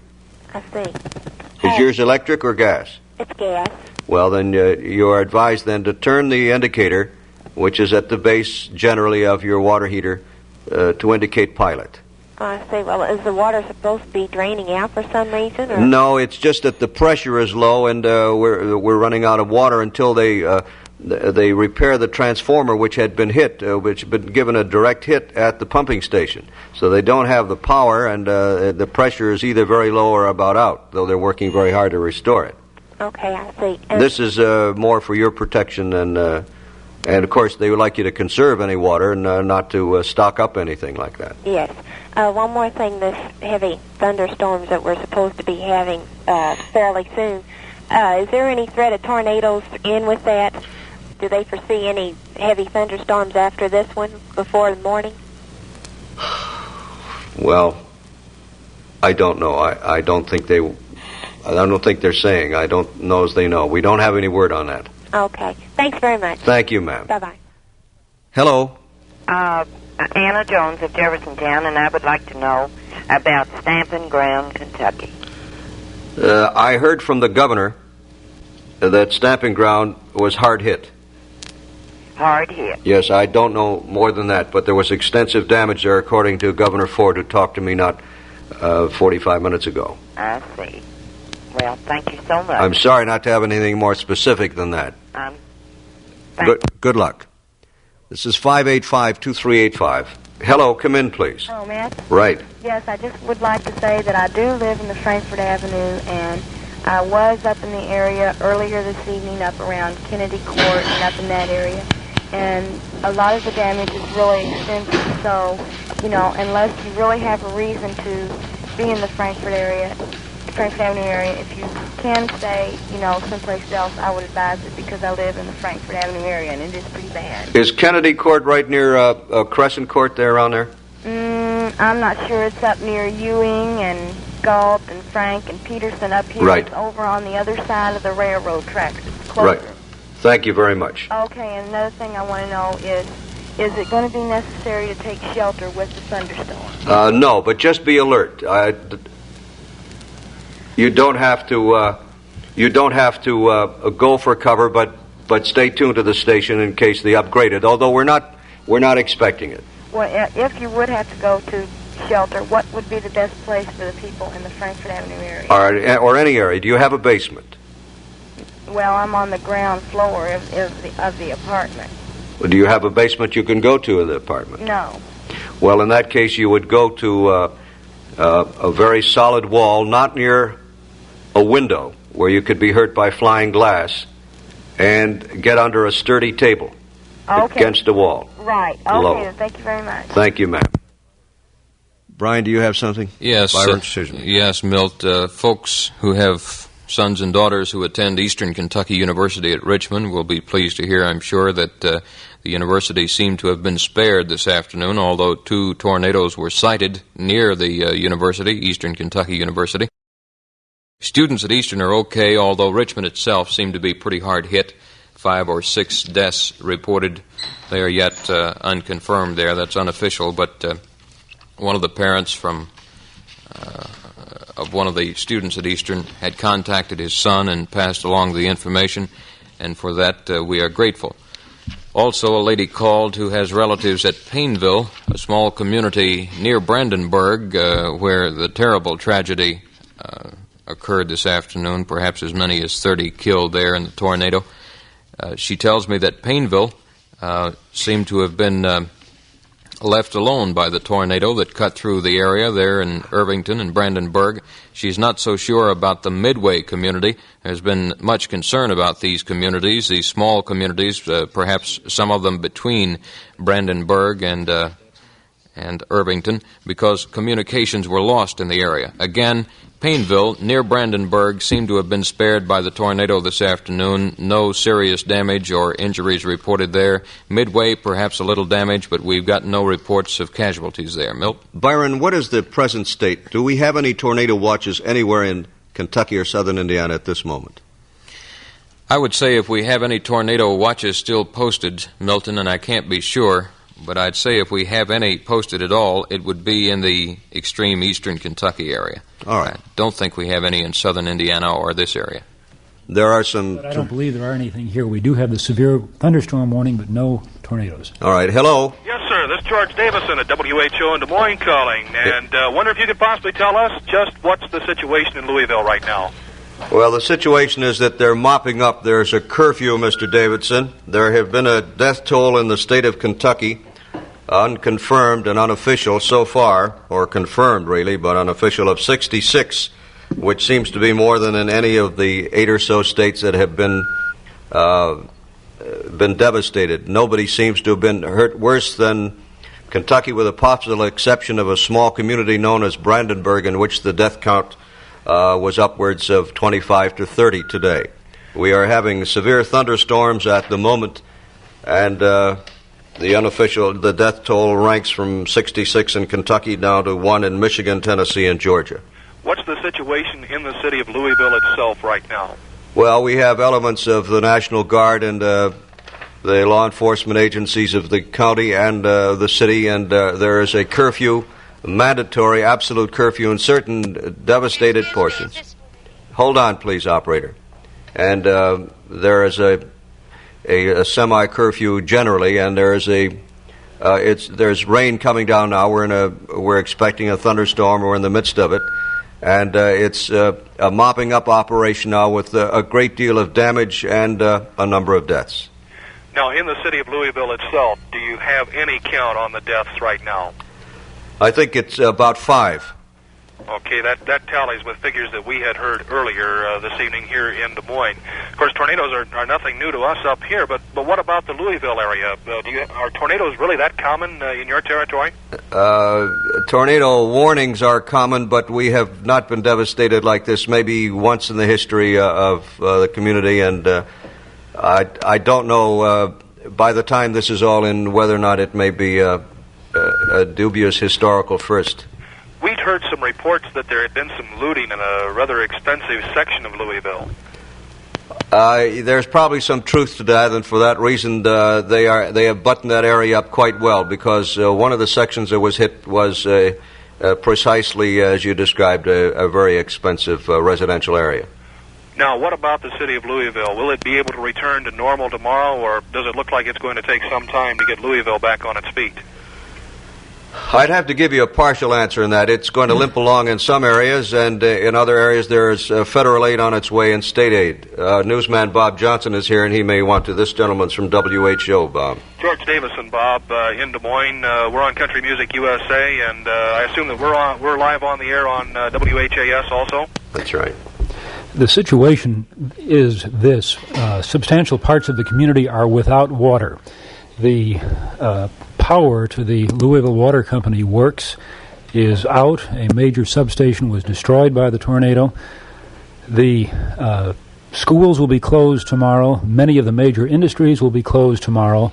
The University of Louisville will be closed tomorrow, all because basically of the water situation. Many areas here in Louisville do not have any water pressure at all right now because of the fact that they are not pumping it from the water company. Is this because of the lack of electric power? That's right. A major substation was knocked out in the area near the water company works, and since late this afternoon they've not been able to process any water, and we are getting calls from people now who say there is no water pressure at all in many parts of the city. Mm-hmm. What kind of warning did the city of Louisville have that this was coming? Substantial warning. There were warnings out for many hours prior to this time that had hit at about 4:30 this afternoon, and that may well be one factor in the fact that the death toll is reasonably low here, even though the destruction is beyond belief in some parts of the community. Bob, describe some of that destruction for us.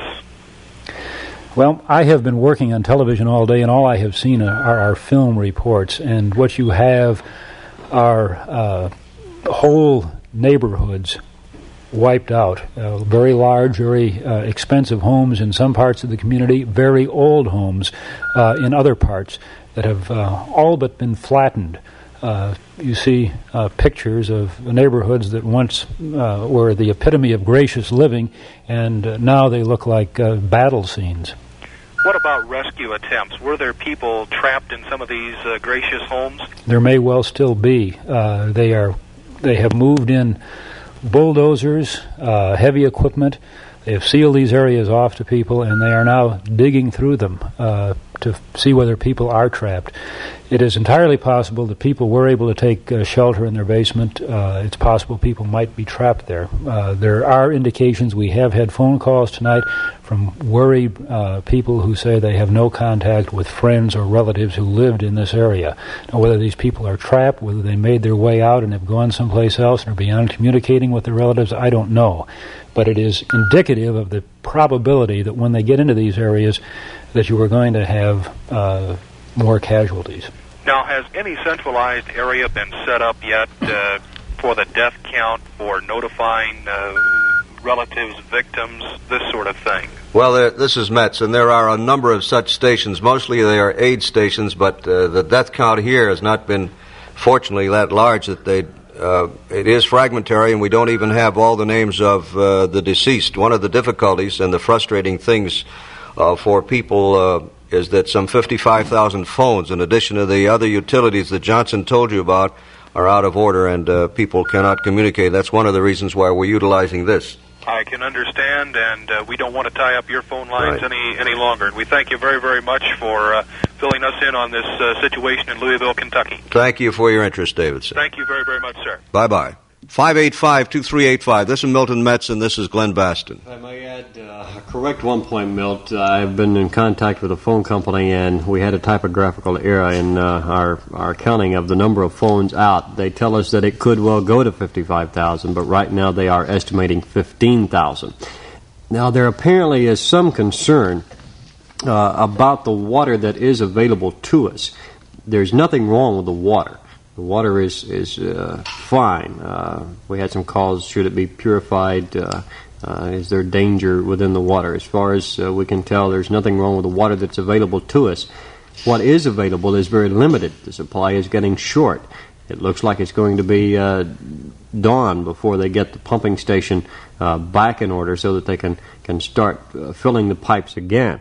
So the urgent appeal to those in the Louisville Water District is that they conserve, that they not use water at all unless it's absolutely necessary.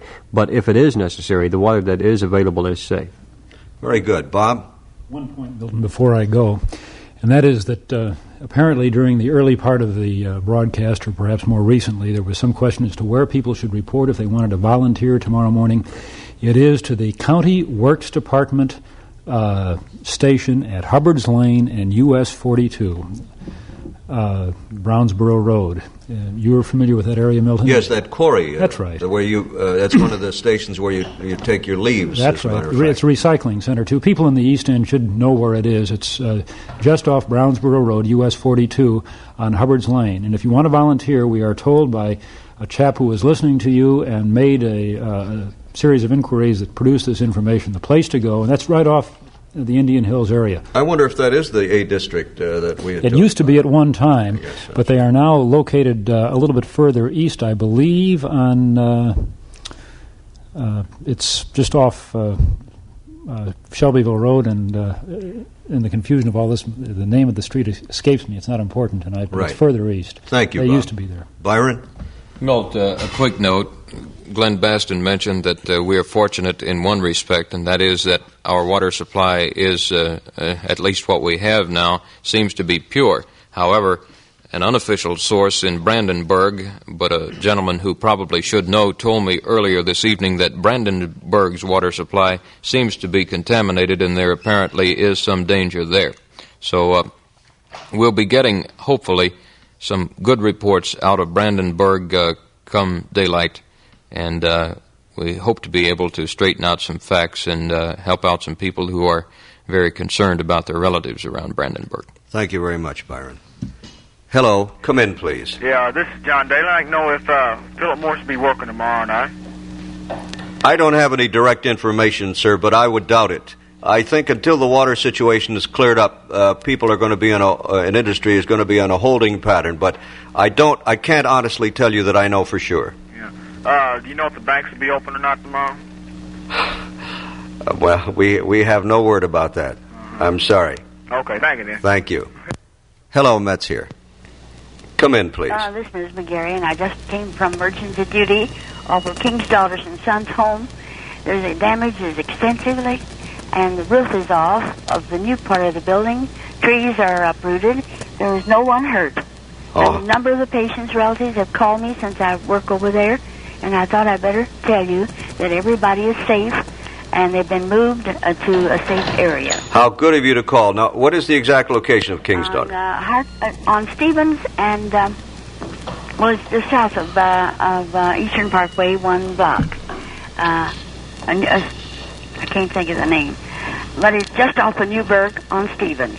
Very good. I appreciate your calling. That'll set a lot of people's minds to rest. Yes, thank you, and everyone is safe. No one was hurt. Good. Thank you, sir. Thank you very much. That's on King's Daughter, an all-safe report. We have talked to Vice President of LG&E, Curtis Craig. Our word from that important utility is that they have 700 regular workers and about 225 additional men out on the job trying to restore power. The men are accompanying police and firemen to turn off the gas main uprooted by trees being overturned. That has happened in some instances. They now expect it to be at least 7 hours before they can get an electric line back into the water company. Now, this is crucial because without the electric power going into the water company, there can't be force to pump the water out. So it becomes extremely necessary that you conserve water. Don't be worried because chances are by morning extensive work will be done on it. But it'll be at least 7 hours before they can get an electric line back into the water company and enable it to pump the much-needed water. So be calm, but be very conservative about the water supply in your house. This is River City Radio 84, WHAS in Louisville, Kentucky. Just 1 minute before 1 o'clock. Hello? Yes, I'd like to know if you all have had anything about Bowling Green, Quality, or Morgantown, Kentucky. Bowling Green? I don't have any word on Bowling Green, ma'am. I think in this case that no news is good news, and perhaps we'll get a call from somebody who's closer to the scene and be able to give you a more definite answer. Well, I was more interested in Quality than I was Bowling Green. Well, wait a minute. I may be, I'm sorry. I may be premature in that. I think there have been some fatalities in Bowling Green. Other than that, I can't tell you the extent of the damage. Maybe we'll get another report on that. All right, thank you. Thank you. Bye. Hello, Met's here. Could you give me some information on Maysville, Kentucky, please? I don't have any information on Maysville. I would take the hope that somebody listening to your question may call us in with some specific information, as they've been good enough to do on some other communities. Okay, thank you. Thank you very much. It's 1 o'clock, and WHAS will be on all night with reports about the damage, with reports about what you can do, and with reports about what the officials and the workers are doing in utilities and the law enforcement people in this area. My number is 585-2385. Be judicious in your calls to us. If you have something newsworthy or noteworthy that you think the public should know about, by all means call me. My number is 585-2385. If you're outside of our immediate local area, the area code is 502 if you want to dial direct, and my number locally is 585-2385. Bob? Milton, the Weather Bureau, and we may have had this on, but I just noticed it, the Weather Bureau is saying this is the worst series of tornadoes since the Palm Sunday disaster in 1965. The number of dead across the country is now in excess of 200. The number of dead here in Kentucky is now put at 69 in what Governor Ford has called perhaps Kentucky's most tragic day. In Indiana, there are at least 35 dead, and I'm sure that as we progress into the early morning hours, we're going to find that this toll will continue to rise. And the unusual thing about this, Milton, and I think you've had some association with weather, is the fact that the system apparently has been with us now for something approaching 9 hours, and is still with us. There is apparently no end in sight.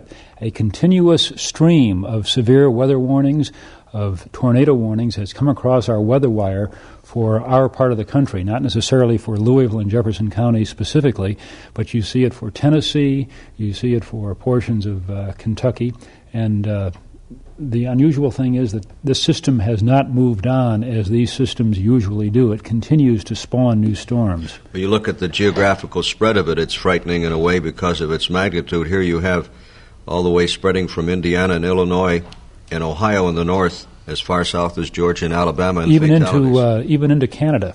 There are people dead in Canada. Let's take a call. Hello, Met's here. Yes, ma'am. This is. Do you have that already recorded? Well, we just have a beep going. That's all right. Go right ahead. This is Mrs. William Clarkson. Yes. And I would like some information from Lebanon, Kentucky. I know the tornado hit there, but we have been unable to get through to my parents.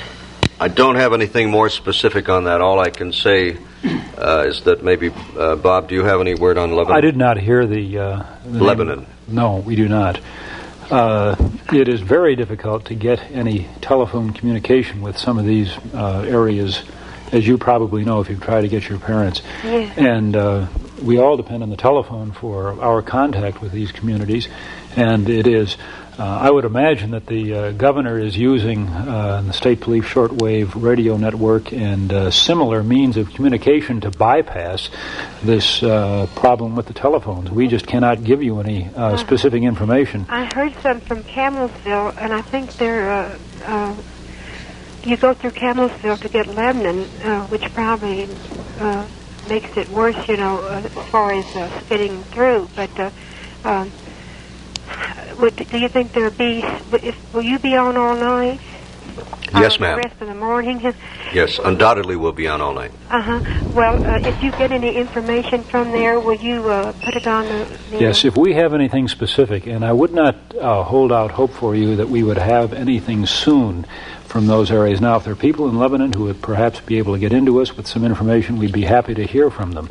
But the problem is that if we try to call from our newsroom around Kentucky, well, we do not get past the operator who will take our number. You get you just get the recorded message that the lines are all tied up. I know. I've been trying for 3 hours to get you, so it's really been rough. But anyway, maybe someone will hear. Yes. From there. There are a lot of people here from Lebanon. Hello. Hold on, please. We're on the line. Okay. So maybe someone will call. If we get it, maybe someone will call and you can count on it. Have an emergency call. All right, ma'am. Have an emergency call. All right, operator.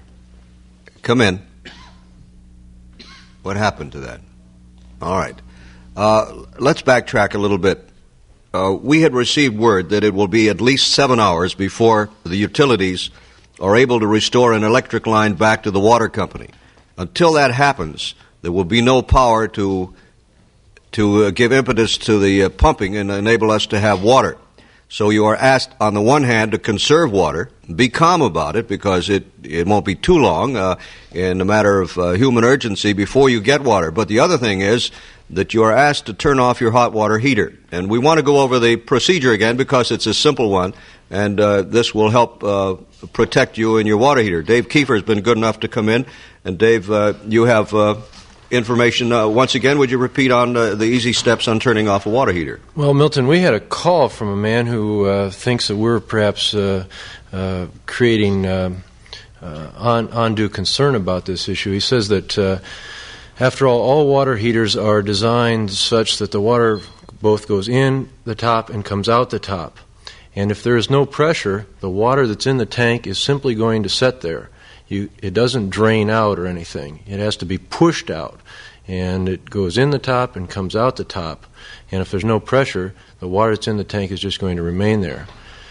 And he also points out that so that if the pressure drops, he didn't perceive that there's any serious problem. He adds that if water was off for an extended period of time, that you could then turn off the hot water heater, and on virtually all hot water heaters there's a spigot at the bottom, and you could then tap your hot water heater for a substantial amount of drinking water, which would be perfectly safe to get you through the day. Yes, and I may have misunderstood this, but one man who called in who was associated with a plumbing company said that, and I guess it was if you were low on water or your water heater emptied out and you had an electrically heated water heater, your element could be damaged by leaving it on, and he suggested simply using the circuit breaker or disconnecting the fuse leading to that one. Right. And that if you had a gas water heater, that you merely turn it not off, but to pilot, and that would not give any undue stress to it, which seems to be sensible to me. I'm not technical-minded, but we're not, obviously, we're not trying to alarm anyone, but merely to take good steps so you won't perhaps need an expensive service call or do any damage to your heating element. Glenn? Well, possibly some evidence of what is involved with this system that has passed through and is still passing through. We have, and for the benefit of those people in areas east of us who have joined in on our signal tonight, we have had issued a tornado watch that includes most of eastern Ohio, a portion of central Ohio, a small portion of western West Virginia, a portion of western Pennsylvania, and a portion of Lake Erie. They have issued a tornado watch, including the chance, of course, that tornadoes or severe thunderstorms could develop in those areas. You've watched weather for some time, as have I, and it, I think, is unusual to get tornado watches out in West Virginia in that mountainous region. But there is indeed one out, and those people in that area should remain on alert.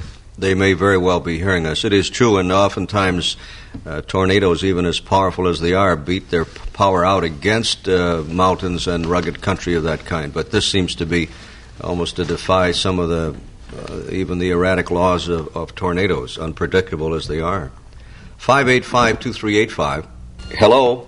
Hello. Yes, sir. Just a bit of history. I was looking through this Views of Louisville book published by the Courier Journal and Times. And it seems as though about 84 years ago, last week, March the 27th, they had a tornado in Louisville that killed 76 people. Yes. And it said, one caption under the photograph said, cut a devastating swath from Portland to 6th Street and then moved along the Ohio and destroyed the Waterworks Tower.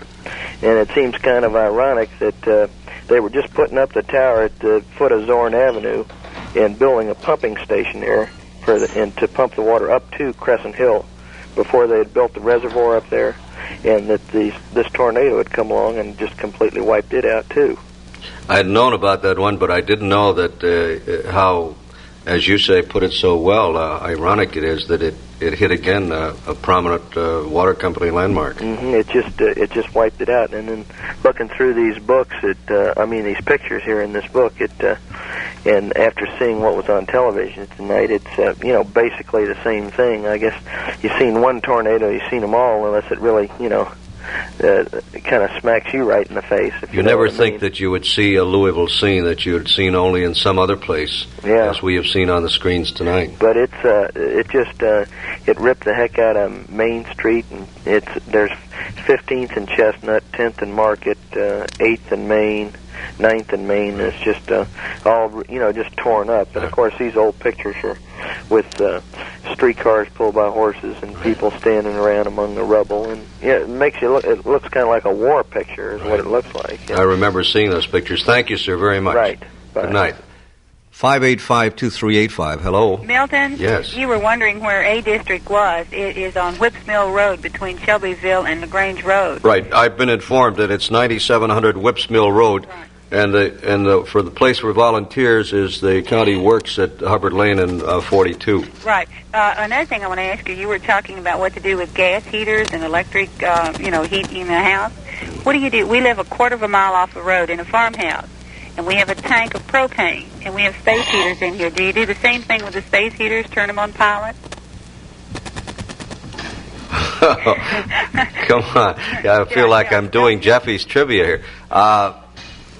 You run that past me once again. Okay. Maybe I'm sure I won't have the answer, but somebody will. Okay, you were talking about how to turn the gas furnaces down on pilot and how to do the electric ones. What do you do about space heaters that is run off of propane gas? A big tank out in the side of the yard. I think, Milt, we should point out to her that we were talking about water heaters. Water heaters, not room heaters such as you would keep the temperature at 68 degrees. You're not talking about a water heater, right? No. You don't have to do anything. No, that's all right. Well, okay, that's the only thing I was wondering about. Thank you. Thank you very much. Hello, Matt's here. Right. Come in, please. I heard there was a report of a tornado in the London-Corbin area and some casualties, and I wonder if I could get a confirmation on that. I don't have any word on London Corbin. Glenn, have you? I don't have word on those areas specifically. I have been told that Monticello, Kentucky, was hit by very high winds and that they have had some damage there, that the eastern portion of Pulaski County has had some damage from winds. Again, we go back to the communication problem.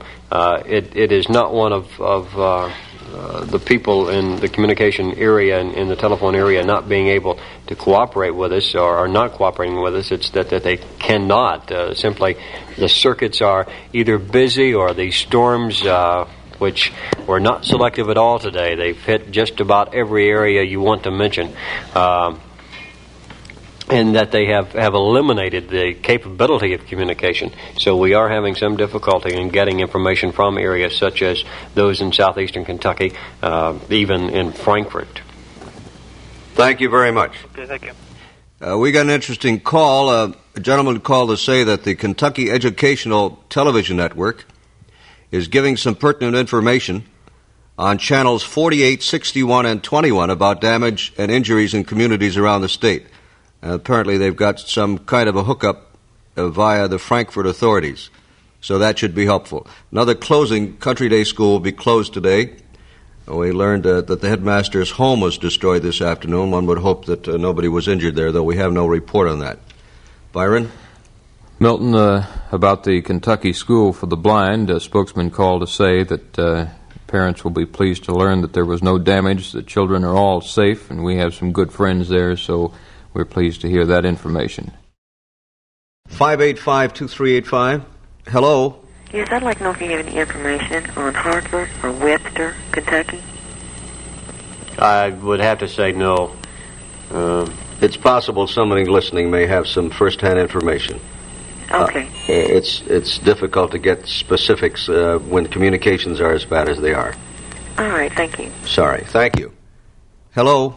My father was in Lebanon today, and I heard the lady call in about wondering if anybody had been hurt in Lebanon. Yes. And he hadn't heard of any fatalities or injuries in Lebanon, although there was some bad weather and a tornado warning out at 8:30. All right. Thank you very much. Okay. Right. Jack, you've been out and around. Is it raining outside? Are we getting calls? Are there people stirring around? Well, just a little while ago, I guess it was about 12:30 when we had, about the time we had the severe weather alert go through, we had some heavy rain showers. I think the last time I looked out the window, though, the rain had stopped, at least downtown here around our studios. Things seemed to have quieted down. It was amazing this afternoon. I had been home just as the tornado warning I heard Glenn talking about on the air, and I happen to live in the Crescent Hill area, the Zorn Avenue area, and not knowing that that was a target area, and took my little family down to the basement, which I was glad to do. And it was remarkable because we stayed down there with our transistor radio and heard, we didn't realize the extent of the damage and how close it was to our house. It was within a half a mile. You were talking about the weather, and yet right after it had passed through and had done this tremendous damage, of which we were yet unaware, the sun came out. Mm-hmm. Maybe 20 of my neighbors and their children were out on the road talking on the wet pavements. It was a sunny, beautiful, wonderful Kentucky spring day. At the same time, Dick Gilbert was aloft and trailing that tornado in his extraordinary odyssey from the fairgrounds out to the northeast part of the city as it was doing all this terrible damage. Nature is so strange and unpredictable, and in 1 minute it had ruined millions of dollars worth of homes and structures and injured and killed people, and the next moment the sun was shining. And yet again after that happened, we had severe thunderstorms. And it can be so, and I said earlier that it was not selective, the storms this afternoon. Many of our communities were hit, but my wife, I was able to talk with her on the phone a while ago, watched the path of this funnel cloud from the area around Stanford Field and the fairgrounds, move just a bit to the west of our home and into Seneca Park. She was able to observe this, and we had no damage. I've just been handed by Robin Hughes the cancellation of the latest severe thunderstorm warning for the Kentucky counties of Bullitt, Jefferson, Oldham, Trimble, and in Clark County, Indiana. They have canceled that severe thunderstorm warning that they issued almost an hour ago at 12:22. The thunderstorm activity is moving to the east of these areas, these 5-6 counties, and it appears to be weakening and does not appear to be a threat at this time to any particular area. We have another closing announced. The first shift of Brown and Williamson is canceled.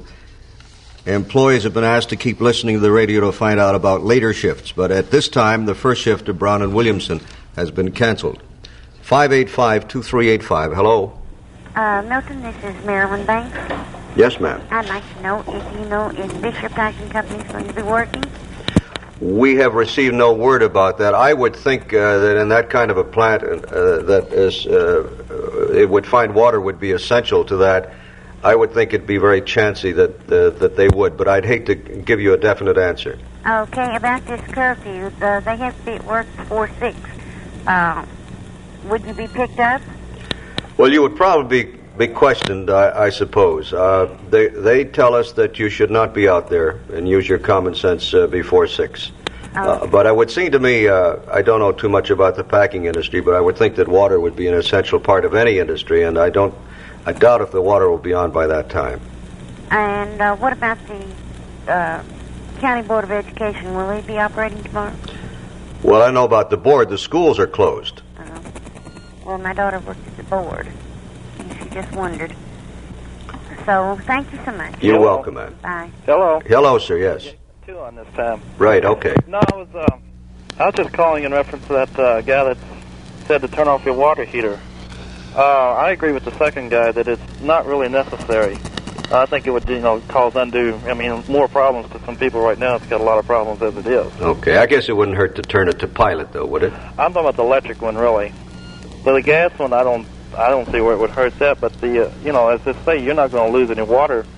You got to have water pressure to push it out, and you get them both in at the top. So, if you lose pressure, you're not going to really, you're always going to have water in your tank. Now, if it stay off a year or something like it, it would be a problem then. But I think, in a short time it's going to be off. It would really cause more problems to turn it off or possibly hurt somebody, fooling around with electricity and everything. Is there a problem, Milton? For example, if the water pressure is down, we're saying that the water pressure comes into the top and goes out of the top. But if the pressure is down and you use what's in your tank, then that pressure can't refill it. That's where you're having a problem, wouldn't it? Yeah, isn't that right, sir? No, because the only way that you can get pressure out is from the pressure that's I in. see. That's the only way you get pressure from that. So it'll stay in as long as... right, when you can't get no water out of your faucet, you're going to still have water in your tank. But, there's just no pressure to push it out. Right. It won't come out of your tank then either. It cannot come out of your tank unless you have pressure to push it out. So once all your pressure is gone, I'm not an expert on it or anything, but I'd say you have to have pressure to push it out before you'd lose it. Okay, sir, thank you. Okay. My wife got in a big stock of soft drinks, and I envision myself shaving with showering with cola tomorrow. It'll be a little sticky, but it'll be wet anyway. Come in, please. Hello. Hello, Milt. This is Brian Eastman in New Albany. Right, man. And I was wondering about the Williamsburg, Kentucky area, if it was hit today. Milt, we had a tornado warning, as I recall, earlier this evening for the Cumberland County, Russell County area down in there, and even Wayne County.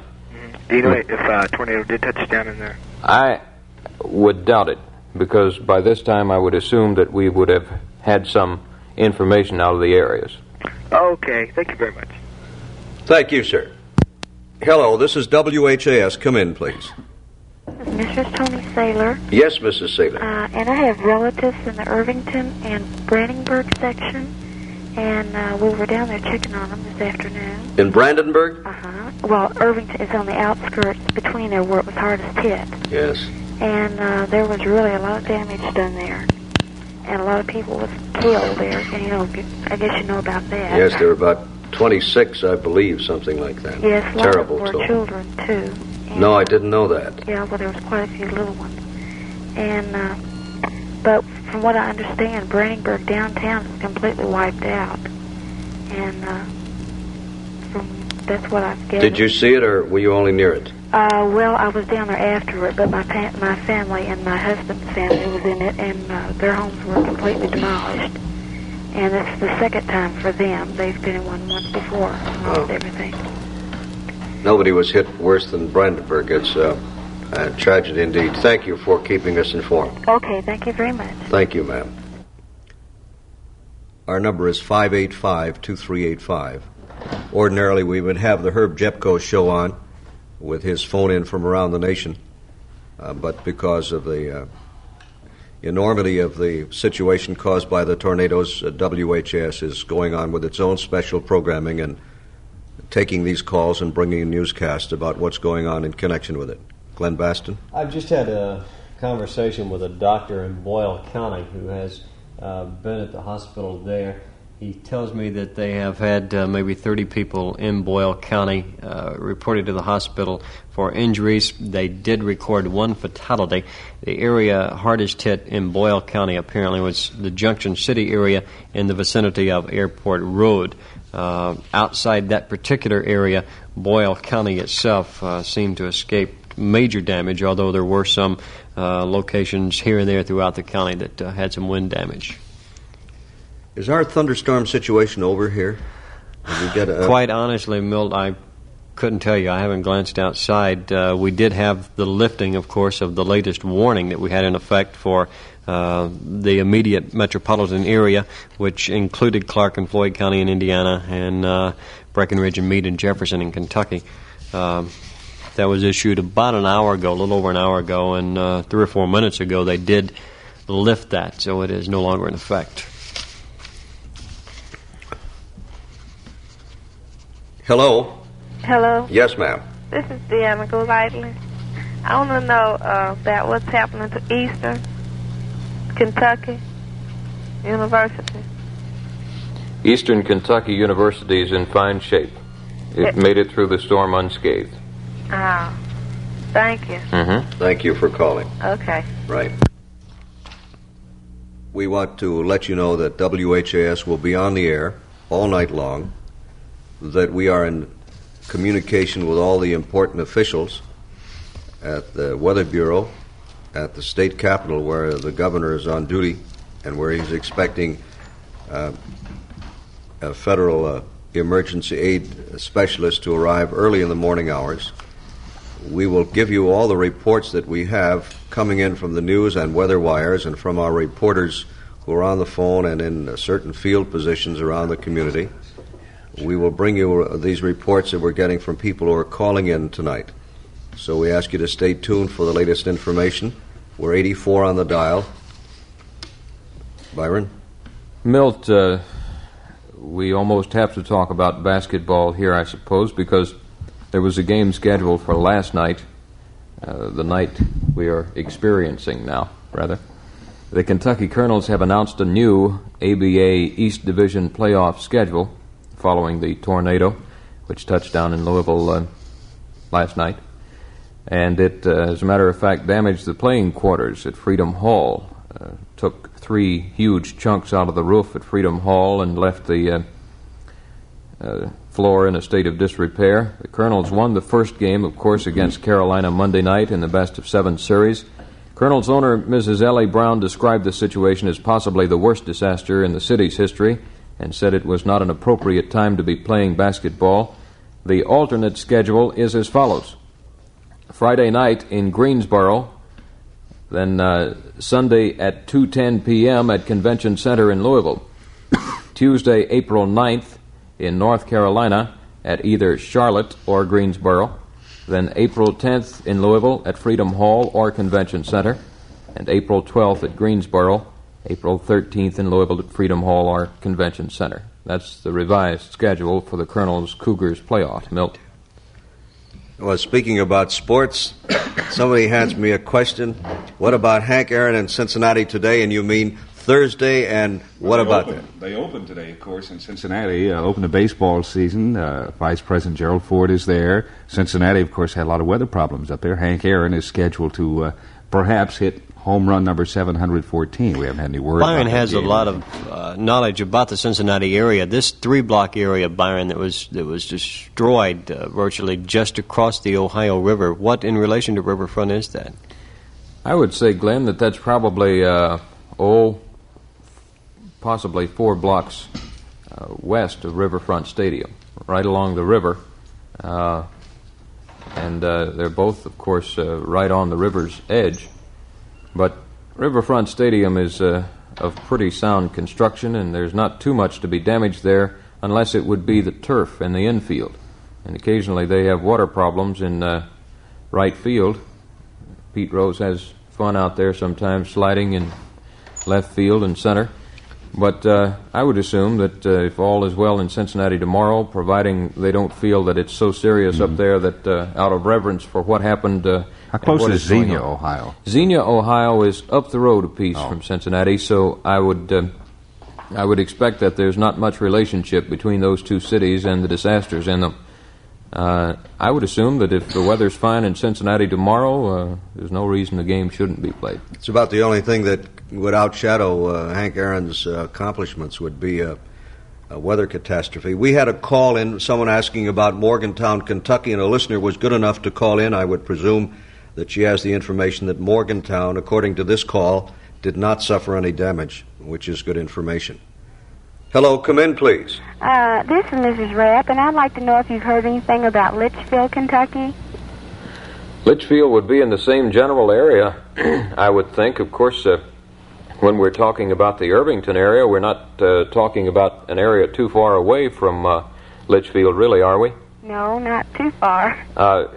However, Ms. Rapp, I think that with the way the tornadoes acted today, there's no reason to believe that because it was relatively close to Litchfield, there was any damage done there. We haven't had any word out of Litchfield, and normally by this time, and this goes for all the towns and communities in Kentucky, by this time, if we haven't received any damage reports, I would be relatively optimistic that things were not too brutal there today. Okay, thank you. Thank you, ma'am. Hello. Yes, this is Mrs. Cox. Right. And you was talking earlier about gas water heaters to put them on the pilot. Yes. And ours just registered hot and warm. And it doesn't have a pilot on it. Is it a gas heater? Uh-huh. Do you know how to turn it on easily enough if you turn it off? Well, see, I've never fooled with water heaters at all before, and I really don't know what I'm doing. What'd you say, Whitey? Don't touch it. All right. Put it on warm, maybe. That's about it. That's about it? Yes. Okay, thank you. All right, ma'am. Hello, Metz here. Mr. Metz? Right. Yes, sir. My name is Chris Healthy, and I'm calling from Frankfort, Kentucky. Yes, sir. In regard to the telephone call, the person asked about Williamsburg, Kentucky. I called my parents about 12 o'clock, and they said that as of that time, they had received no damage there. Very good of you to call, Chris. Thank you so much. Yes, sir. Enjoy your show. Thank you. Appreciate your calling. It's 1:31. This is WHAS in Louisville, Kentucky, remaining on all night. For those of you who are faithful listeners to our friend Herb Jepko, be advised, of course, you know by now that we're not carrying him because we're carrying weather reports, news reports, phone calls from our listeners in affected areas because of a series of dreadful tornadoes that struck this area today. Jepko, we would hope, would be carried by this station tomorrow night as usual.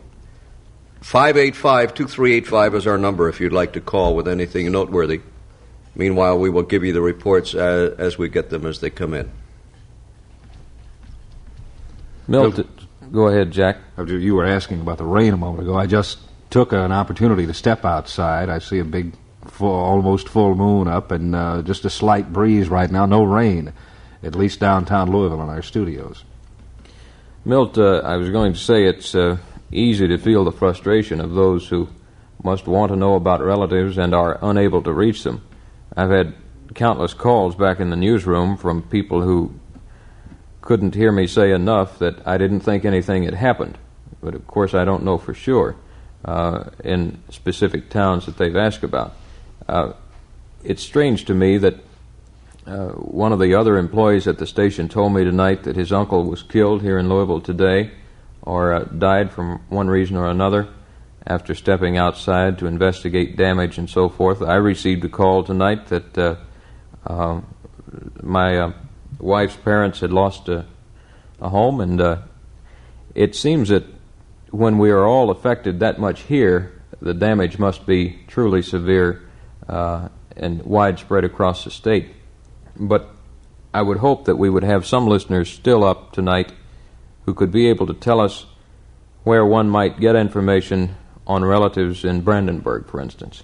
And if they know of any such place or any such number, if they've been lucky enough to find one, then perhaps they could let us know, because there are scores of people concerning Brandenburg alone who have relatives there and are unable to find out their welfare, and we'd certainly like to help. So if you know a number there of any authority or agency, please pass it along to us. Very good and very helpful, Byron. And by that same token, if by some stretch of rare coincidence somebody in one of those beleaguered areas happens to have a phone that is working and would like to call here, give some reassurance with some names of perhaps Brandenburg, it would be helpful. We realize there are many people involved.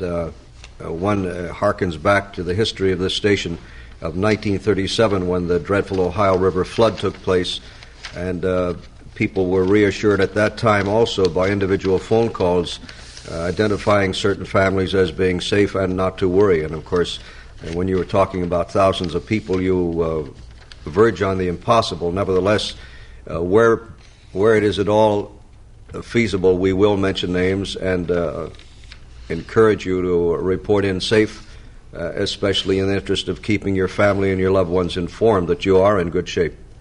Hello? Yes, this is Miss Moore, and I'd like to find out if you had, if there was any tornadoes or anything hit Somerset, Kentucky. Milton, I talked with a fellow who happens to be a friend of mine on the phone, maybe a half an hour ago, and he had just driven to Louisville from Somerset, and he said the eastern portions of Pulaski County did have some wind damage, but the city of Somerset, when he left there, had not had any. And they hadn't, do you know anything about Russell County?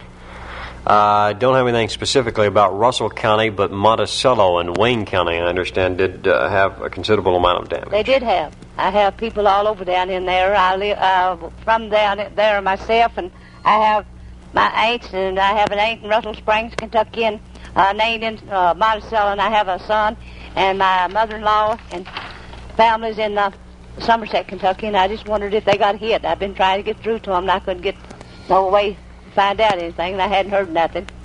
So that's about all you can tell me then, huh? Well, communication is rather difficult, yes. And it's just going to be a matter of time. If you hear anything, I'm listening to the radio, so I will hear it.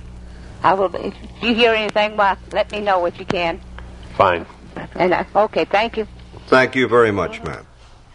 585-2385. Hello. Yes, this is Martha Zietti, and I talked to my mother about an hour ago in Lebanon. They didn't have any damage at all there. Everything's fine in Marion County. Very good. Thank you. One more thing. Have you heard anything about the Kentucky Truck Plant Ford closing? We have received no word that I know of, ma'am. Okay, I can tell you they're closed. Tomorrow morning shift. Oh, that is definite. Yes, production and salary.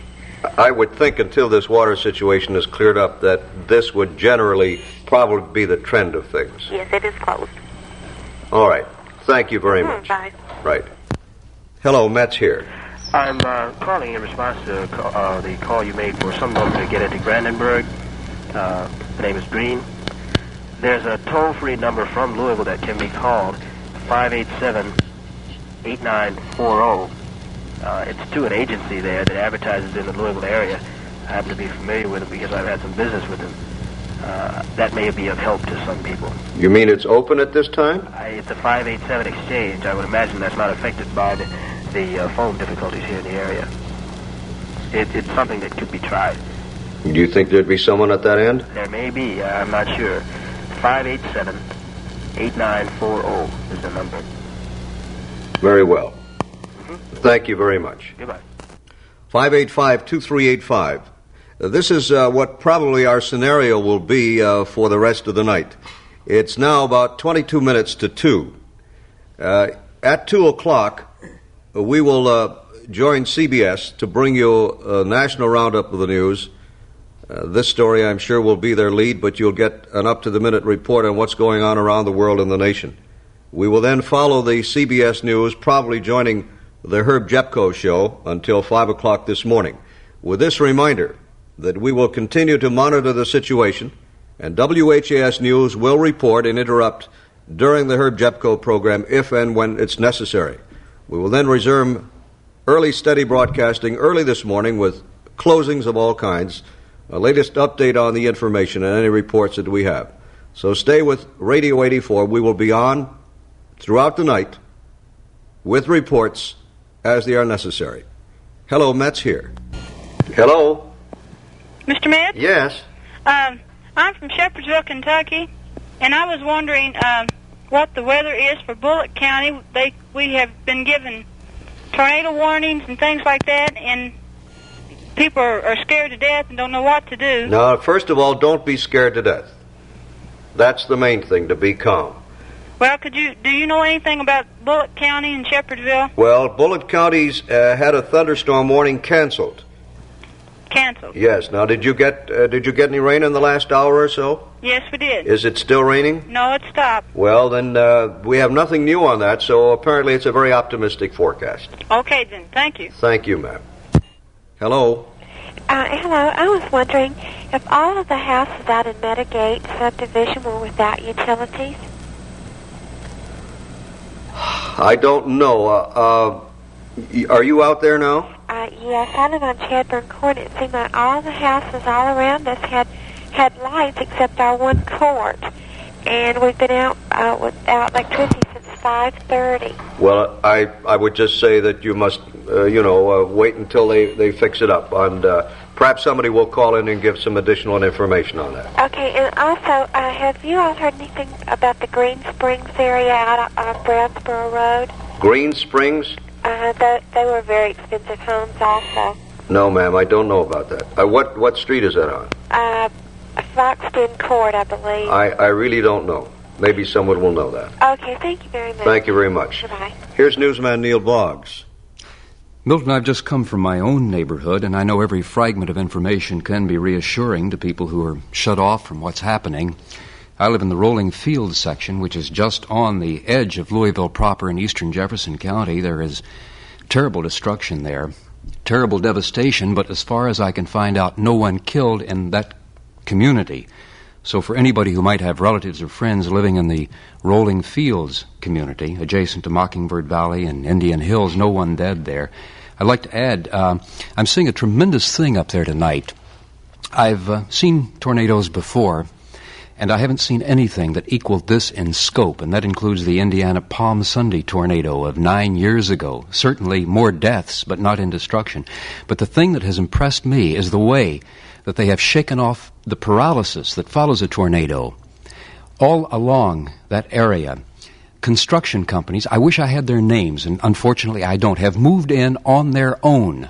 And they are clearing the streets, removing trees, removing debris. They have floodlights mounted on trucks. They're searching houses to look for people who might be injured. Telephone company crews are in there. Power company crews. There are helicopters circling with floodlights, spotting potential looting. People in the neighborhood have sort of looked out for their neighbors to make sure that no looters come into the area. And it's one of the most impressive recoveries I've ever seen. Has your street been hit? Very badly. Your house spared? Well, I've got part of it left, but I'm very fortunate because 2 doors down the street, virtually everything's gone. From there on down to Brownsboro Road, it's very bad in that area. But the important thing is, as far as I know, no one killed and no one severely injured in that neighborhood. I wish I could report more, but at least I have that one that I can account for. Did you make a pretty good roundup? Apparently you did, Neil. Well, I went through the neighborhood as much as I could. It's a little bit difficult by flashlight and with a very efficient National Guard force on duty, too. They're doing a fine job checking people. It was reassuring to me to be checked as many times as I was. Thank you very much, Neil. Good luck to you in your own residents there. Hello, this is Metz at 585-2385. Yes, Milton. This is Joanne Bishop. Yes. I live out in the East End off Brownsboro Road. Right. We have some friends who are in Hawaii and live over off Blankenbaker Lane across from Locust Grove in Riverwood. And they have been trying frantically since they heard this news to get in touch with their housekeeper that they left with their children. They can find nothing. We have talked to them and they just, they don't know what to do. They're calling from Hawaii? Right. We cannot get in touch with Ballard. We're afraid to go up there with the curfew, and we have been trying since, 8 o'clock to get in touch with the family to see if the children are all right. For a while we got no dial tone, and we get a ring, we get no answer, Yes, that's what happens with the phone out. You think you're getting a ring, but they do not hear it at the other end. And I can't tell them anything, and they're just, well, you can imagine they're at their wits' end. All right. I have a suggestion. All right. Maybe they're listening now. And have you mentioned their family name? No, the name is Hislop. Hislop. John Hislop. And their children are in the care of somebody? Yes. They were left at home with a babysitter. Now, if they're hearing us... Yes. Please get in touch with the bishops. Or how can they do that? I'll give my number, 425-4539. All right, now, this is only a suggestion. I don't know whether it's workable. If they hear this at the Hislop house, yes, it is possible that they may be able to walk to a phone, or there may be a National Guardsman who would be kind enough to take the number from them and call the bishops at 425-4539 so that you, in turn, can relay the message. Perhaps somebody, if not the Hislops, maybe somebody near them hears our broadcast and hears you. We have called all of the neighbors that we know around there, and we still get the same thing, a ring and no answer. Yes, I don't know that it's a cause for alarm, but it's one of the dreadfully frustrating things. Do you know if Locust Grove was hurt in any way? Right, all right. Well, they're off the Blankenbaker Lane? Right. Yes, it's not a good area, but it's not necessarily cause for alarm. So if they hear us at the Hislop house. You do not know if there was any way we could call Ballard High School. We can get nothing there or Jefferson Unitarian Church either. You should be, Ms. Bishop, this is Byron Crawford. I would say you should be able to reach someone at Ballard High School if the high school is open now. We could go up there, but we didn't know whether to chat or not. If Milton's idea doesn't work, let me suggest one. Yes. Why not try calling the Jefferson County Police, who are very accommodating fellows? Give them a ring at 582-2281.